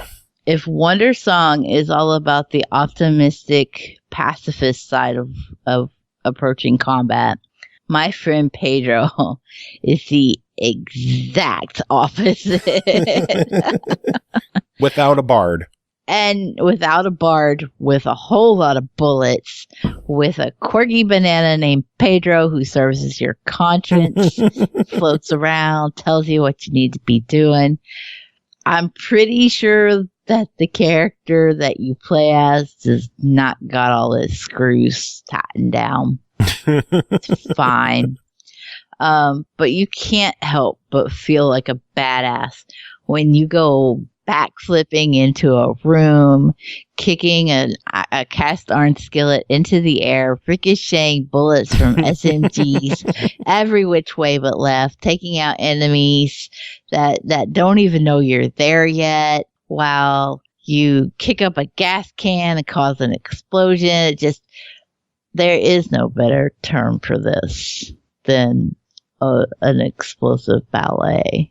Violent ballet. It's violent, and it's just incredibly, you can't help but love it. So it's a kid's game. Totally. I definitely let number 3 play. Number 3 would probably kick all of our asses in S every level. And speaking of levels, there are 5 chapters with 40 levels across all 5. There is a chapter select, thankfully, at the end. If you don't get an S on every level, you can go back and try it again. I think I got S on 1 level, I was like, that's good. Good enough. Made it. My Friend Pedro, the game is not meant to be easy, but it's also not meant to be so difficult that people can't finish it. One of the things that I was most concerned about playing it was that what if I can't finish it? What if I don't get through it? I'm here to tell you that I sat and did it in a single 5-hour run all except for the last 2 chapters, and I only stopped because I was tired and it was 3 a.m. And I did those the next morning in about an hour and a half. Excuse me. Nope. It's hopeless. It's plenty viable that anybody can pick up a controller and go into this game and play it. Now, can anybody get S on a level or every level? No. And so there are achievements for that. And so the achievements, this was one of those games where I had to look at the achievement list and go, I'm going to beat the game and nothing else. And I was okay with that. Like, I had just decided that's how I was going to go into it, because I knew if I tried to sit and get even close to a completion on it, that I was going to pull my hair out. The achievements really push you into trying to play the game at higher difficulties. And if you want to get those S ratings, you have to get through the game. Each level, you have to get through it quickly. You have to kill every enemy. You have to do it without taking any hits. And really, unless you're like super incredible, you have to at least do it on one of the harder difficulties, because it does take that into consideration when it's calculating your score. No. So thankfully I'd seen the game. I'd seen other people play it on Switch, and so I knew that was the way that it panned out, and I had already like come to terms with it. And I was like, I'm not completing this. I just want to experience it. Let's roll. I got surprisingly more achievements than I expected, but I still only have like 210 gamer score out of 1,000 or some shit. Oh, wow. So even though I beat it in like fast, I love that not every level in the game revolves around being that 2D platforming element. Like, they take you out of it for occasional boss battles. One that really stood out to me was that you were on a motorcycle and you were being chased by thugs in cars and motorcycles and stuff, and you had to like move up and down on this 2.5D plane and rack up combos and get good kills and get everybody before they got you. So they did a really good job at breaking up the action so that you didn't get bored. I don't know how you could possibly get bored kicking up cast iron skillets at people and ricocheting bullets anyway. But if you did, they brought you out of it really quickly. I do have a minor complaint that the second half of the game, the last 2 chapters specifically, the enemies get super bullet spongy. And even on the easier difficulty, it wasn't that I didn't die more frequently or anything, but I was running. There were times where I just had to sit and go through half the level just kicking people or hitting them with a skateboard or whatever I had available, because I just didn't have any ammo and anything except for the pistols, which have infinite ammo. It was just like, no matter what I did, there wasn't enough ammo that dropped, and there wasn't enough ammo to kill all the fucking enemies. That's problematic, you know? Yeah. In a game that is so heavily focused on these stylized kill streaks and keeping that combo by doing crazy tricks, having you stop and wander around and look for ammo just so you can survive the next wave is less than stellar. The final chapter also really cranks up the puzzle element to the game. For the most part, the earlier levels are like, okay, the puzzle is how do I kill everybody and take as few hits as possible. Whereas the last level, essentially, try not to give spoilers, is like, jump over lasers. Don't touch this laser. Now a giant machine gun's going to come out of the ceiling because you touched the laser, jackass. And it's like, I don't want to do all this jumping and flipping. I want to actually like spin from the ceiling on a rope and murder people as I spin. This is not as fun. It's just like, if that kind of gameplay had been splattered around at the earlier part of the games, it would have felt more natural. But being thrown in at the end, kind of last minute, it was like, why are you trying to slow me down now? Yeah. When the whole game has been go, go, go. And now it's like, no, stop and wait for the laser. I don't want to stop and wait for the laser. I want to go murder people. Move. But that was really my only complaint, that in the game, the achievements being ungodly difficult. But it's the game as a whole was so much fun just to sit there. I mean, like I said, I sit and play through almost the entire thing in one sitting and only stopped because of how late it was. You really get sucked into it. You can't help but feel like a badass when, you go into a kitchen and enemies are throwing knives at you and you're just parrying and kicking them back at them and then ricocheting off of cast iron skillets and blowing up gas tanks by stoves and stuff. It's so cool. You just go, I'm amazing. Every time you walk out of a room and leave a pile of bodies. Well, then the only thing to ask is $20 on this one or Game Pass. I'm still gonna give it a buy. I was a little iffy on the ending, but it didn't take away from the game enough to not give it the buy it that it deserves. And if you have Game Pass, there's no reason to not play. Yeah, play it fucking anyway. I could go back right now. If you handed me the controller and said you're going to play My Friend Pedro, and I'd be like, as long as it's those first 4 chapters, let's go. All right. Well, shifting gears a little bit, Dark Mika did a review for Raging Loop, developed by Kemco, published by Kemco and P-Cube, released December 5th on Steam for $29.99. The feast has begun. Can you escape the village alive? Like I said, Dark Mika did a review on this one, and she's at a tabletop gathering right now, so she just emailed in her review, so she's not here this time.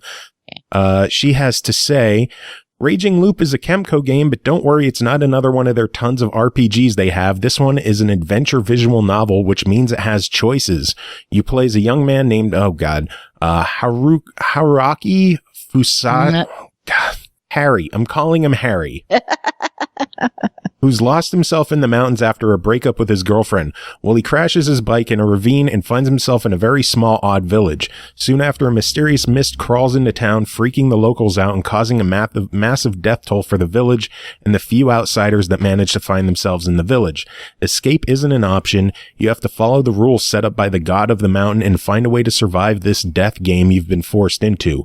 The writing in this is solid. However, near the end of the game, there are some points where the character figures things out without the player being involved, which makes some of the things he says make no sense. You hear his thoughts most of the time, and they explain what he knows and how he knows it, but near the end of the game, that doesn't happen, and he just suddenly says things out of nowhere, which annoyed me. All the characters are voiced because of how the game is played. They have a bunch of range, which is really nice. Fantastic writing overall, fantastic wide-ranged voice acting, and the art is nice. The story involves Harry dying, like a lot, which he does get used to. He's also a social chameleon, and you'll figure out what this means as you play the game if you don't already know what that means. This gave him a lot of interesting perspectives and allowed the writers to do a lot more with him than they'd normally be able to. But back to his deaths. There's 30 unique deaths in the game. However, death isn't a problem for Harry. He loops back with his previous life's knowledge so he can make better choice next time.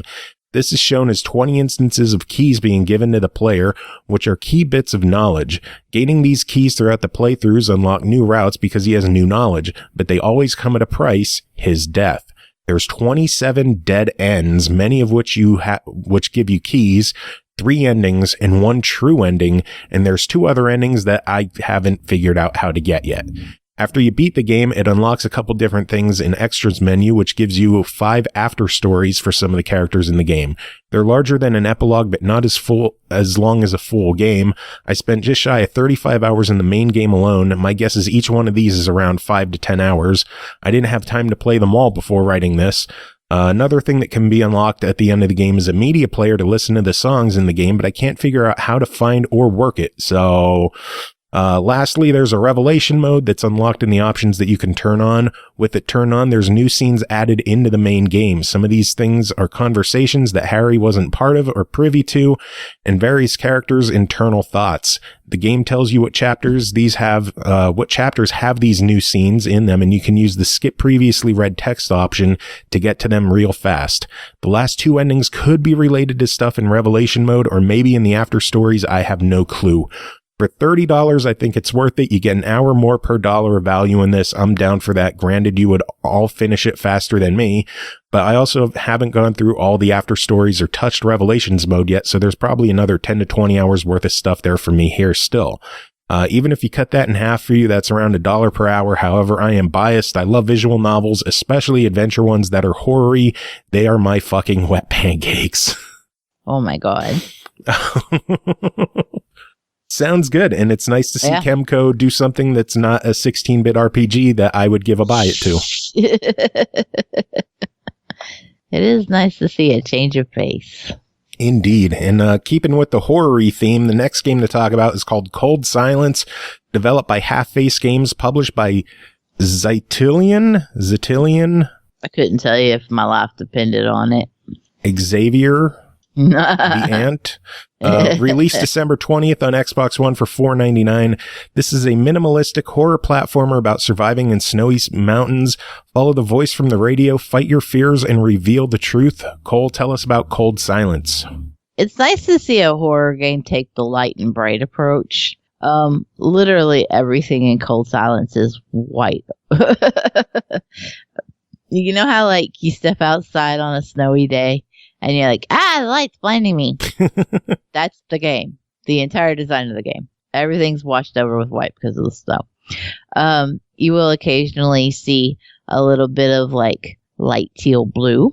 And unfortunately for you, maybe red. Because you're going to die. You're going to die horribly, and you're going to die a lot.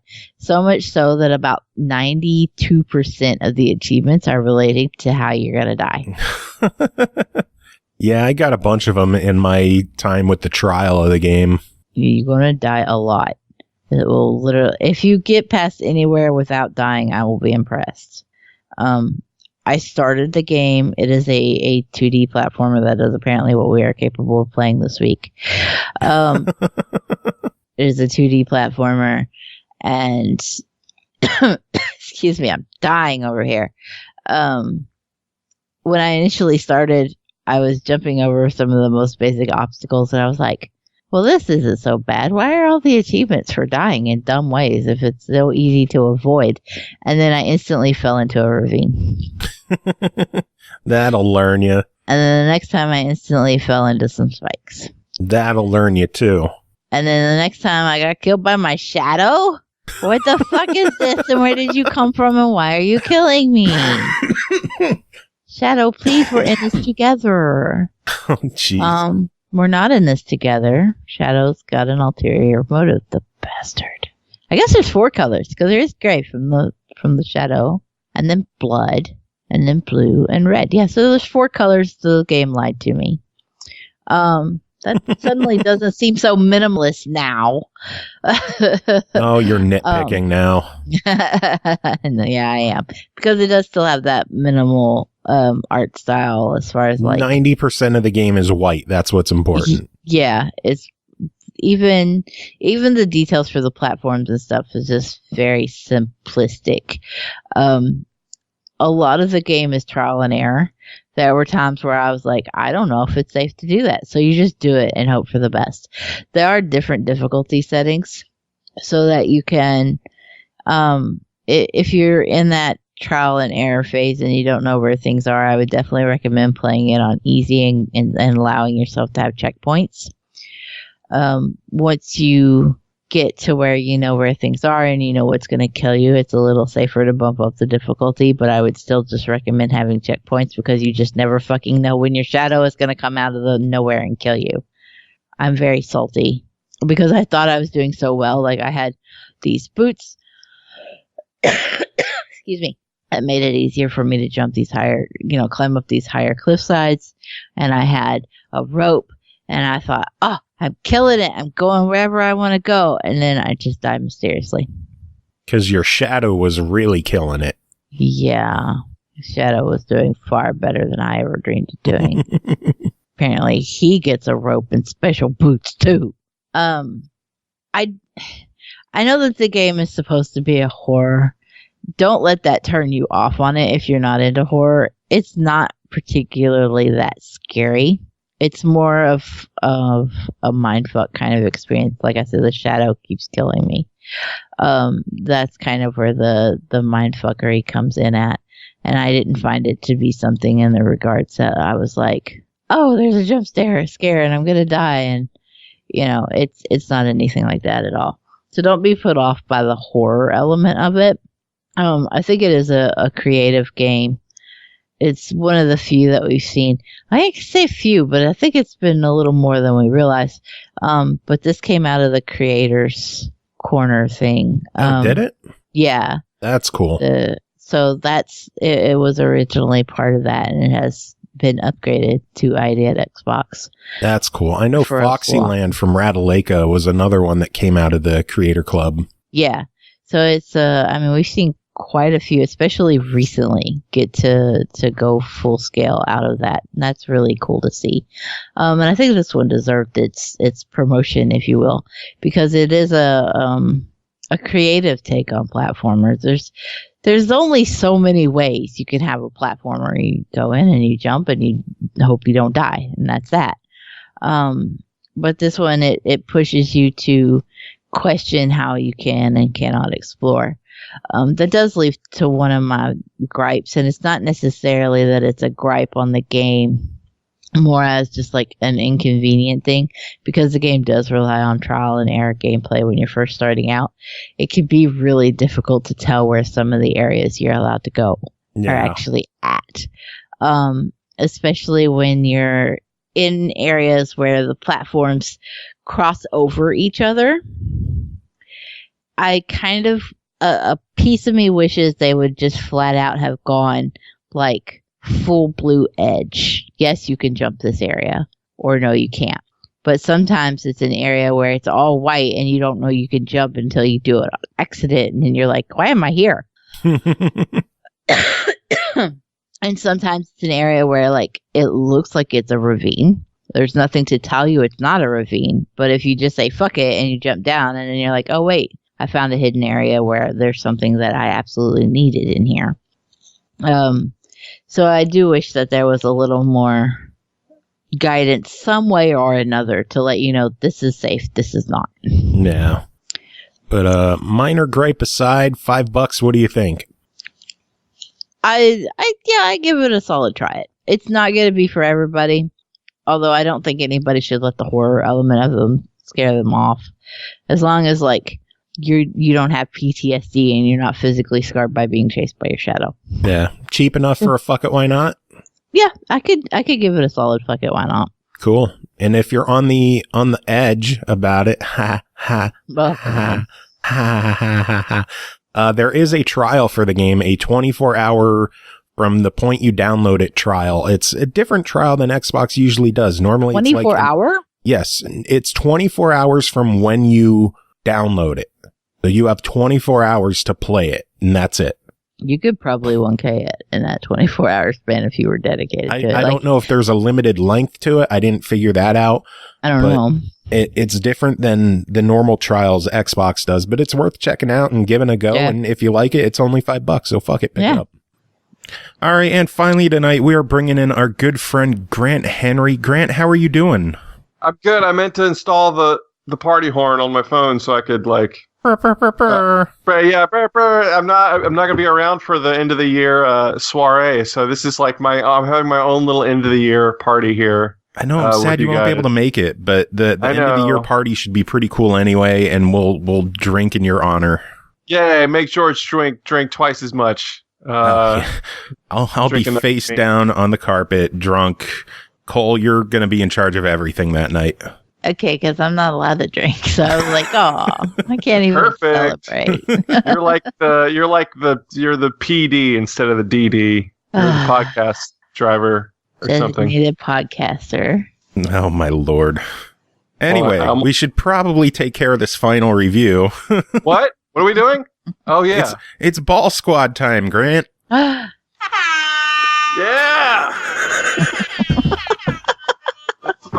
Yeah. Ow! Ball Squad. Party time. Excellent. All right. I just imagine you're sitting over there spinning in your chair and having a party. I'll take another. Give me another beer cocktail over here. Oh beer my tail? god. What's that you said? What? That's what I thought. Yeah. 2019. Fuck off.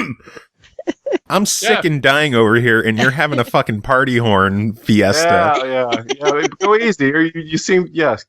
Just cough it. I'm here to get you well. Cough it up. Oh my god. Oh my lord. Anyway, final thing that we're talking about tonight is called the Williams Pinball Collection Volume 5, developed and published by Zen Studios, released December 10th on all platforms for $9.99.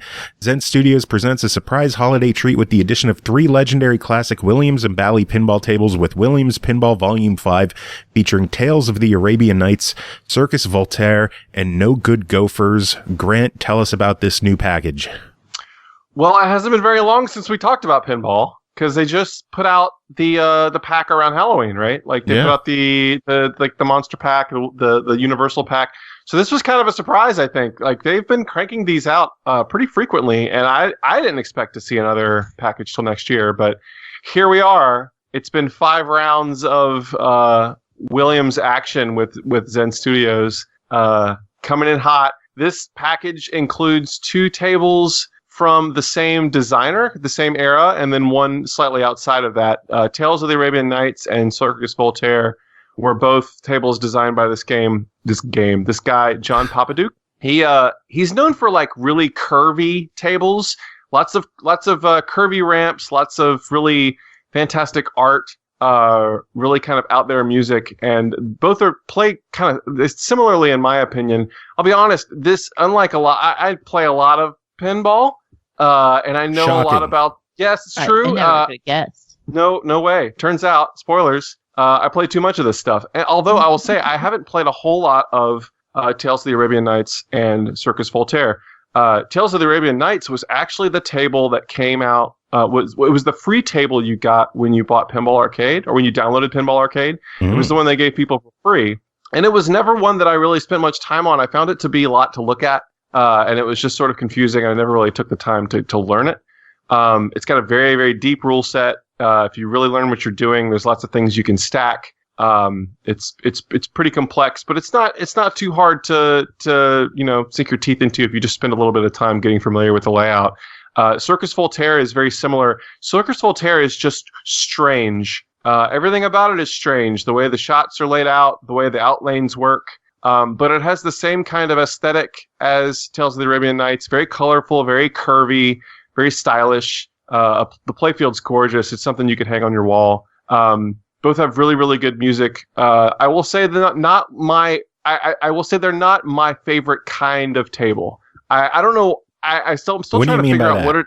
I don't know, Joe. I'm trying to figure out what like attracts me to one of the more modern. I love the old '80s style tables, the ones with like the chipsets from, the old chips, the non-high fidelity music. But in the modern tables, I don't know what it is that will draw me to one table and not to another one. But I'll say that these 2 are ones that don't normally. There are not the ones that I would play first if I was out on location. I think the recreations are really, really good here. And I know for a fact that these are sought after machines. People adore these machines. They're just not really my cup of tea. There's an element of randomness to both of them that I don't really appreciate, which is weird because that's all pinball is. But there is this, like on Circus Voltaire, there's a giant rubber ball that is caught inside of this ring that will just randomly move around on the left side of the table, and it will get your ball can kind of get caught up in it. And similarly on Tales of the Arabian Nights, there's sort of a spinner in the middle of the table that will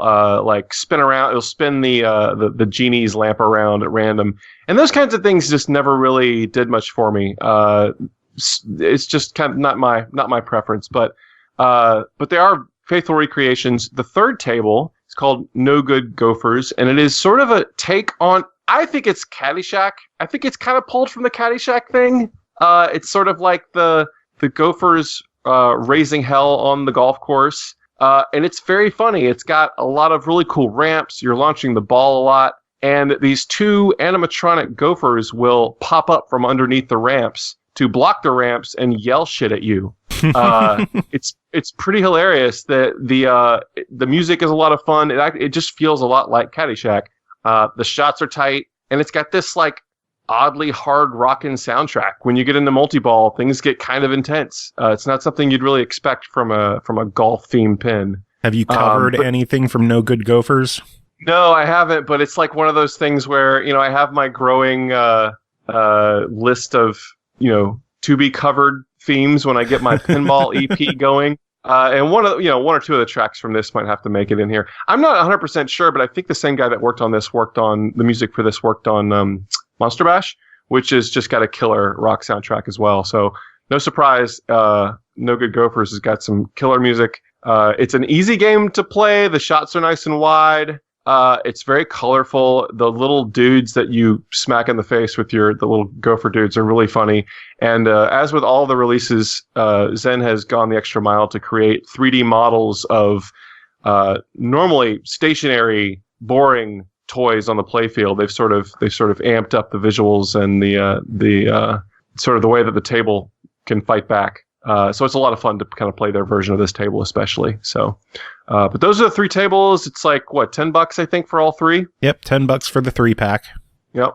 Overall, I'd say it's again, they're doing a really good job at doing faithful recreations of these tables. I would say the winner in this pack, which I think most pinheads would disagree with me, is No Good Gophers, just because it's my kind of game.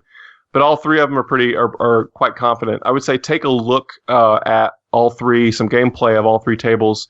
You can probably tell if it's something that you think you might dig on. But I think the value is definitely there. If you're fans of these tables or you're looking for ones with some deep rule sets, I think it's a good deal. Awesome, sounds good. You're always the right guy to have on when we talk pinball. So hey, man, you are the man, the pinball man, the man of Ball Squad. It's me. Bring in the pin party. Oh my lord! I'm a little sad Grant's not going to be there when I talk about Demon's Tilt. Oh, Demon's Tilt. It's time to. Is it out? I know. I heard it got announced for Switch. Is it actually coming out officially on Steam? Is it? It's out of early. Going to be out early. Yeah, it's out of early access, and it's on Xbox One and Game Pass. Oh, right on. That's awesome. Yeah. I wonder if it's going to have the vertical orientation for Switch. I'm curious about that. I don't know if that's been announced. I didn't see it in the press release, but I think it will, because they have vertical options for the Xbox version as well. Oh, neat. The options in the Xbox version of the game are insane how much shit they have in there. Oh, I love it. They're doing it right. Yeah, we talked about that one earlier. Great. In order of recording. Yeah. Well, I played a ton of the one on the early access version on PC. Enjoyed it on my vertical monitor, and I'm excited to pick up the Switch version as well. So I'm excited to listen to what you got to say, Cole. I hope I can do you proud. I'm excited. Proud. I'm hyped. I'm hyped. I mean, I'm sorry. What I mean is. What happens when I put this right on the microphone? Is it super loud? Ah! Oh my god! Oh Jesus Christ! I went to move the headphones and it wasn't enough. Oh dear! Oh my god! Right, cool. On that note, that is the end of this episode. We're gonna wrap things up. We'll might as well play some of your music, Grant. You're here. Oh, okay. I'll take it. We'll play some of your festive holiday music. I'm still hoping that we get Marigold with sleigh bells one of these years. I think your wish may come true. Well, Grant, do you have any final words to end the show? Oh, always a pleasure. I love coming on here. I love y'all. Looking forward to hearing the entire episode. That seemed oddly nice to end the show. I know. Sorry. That never happens. Yeah. I almost always felt to a fuck off. Oh, well, fuck off. Fuck off. Like that. Is that better?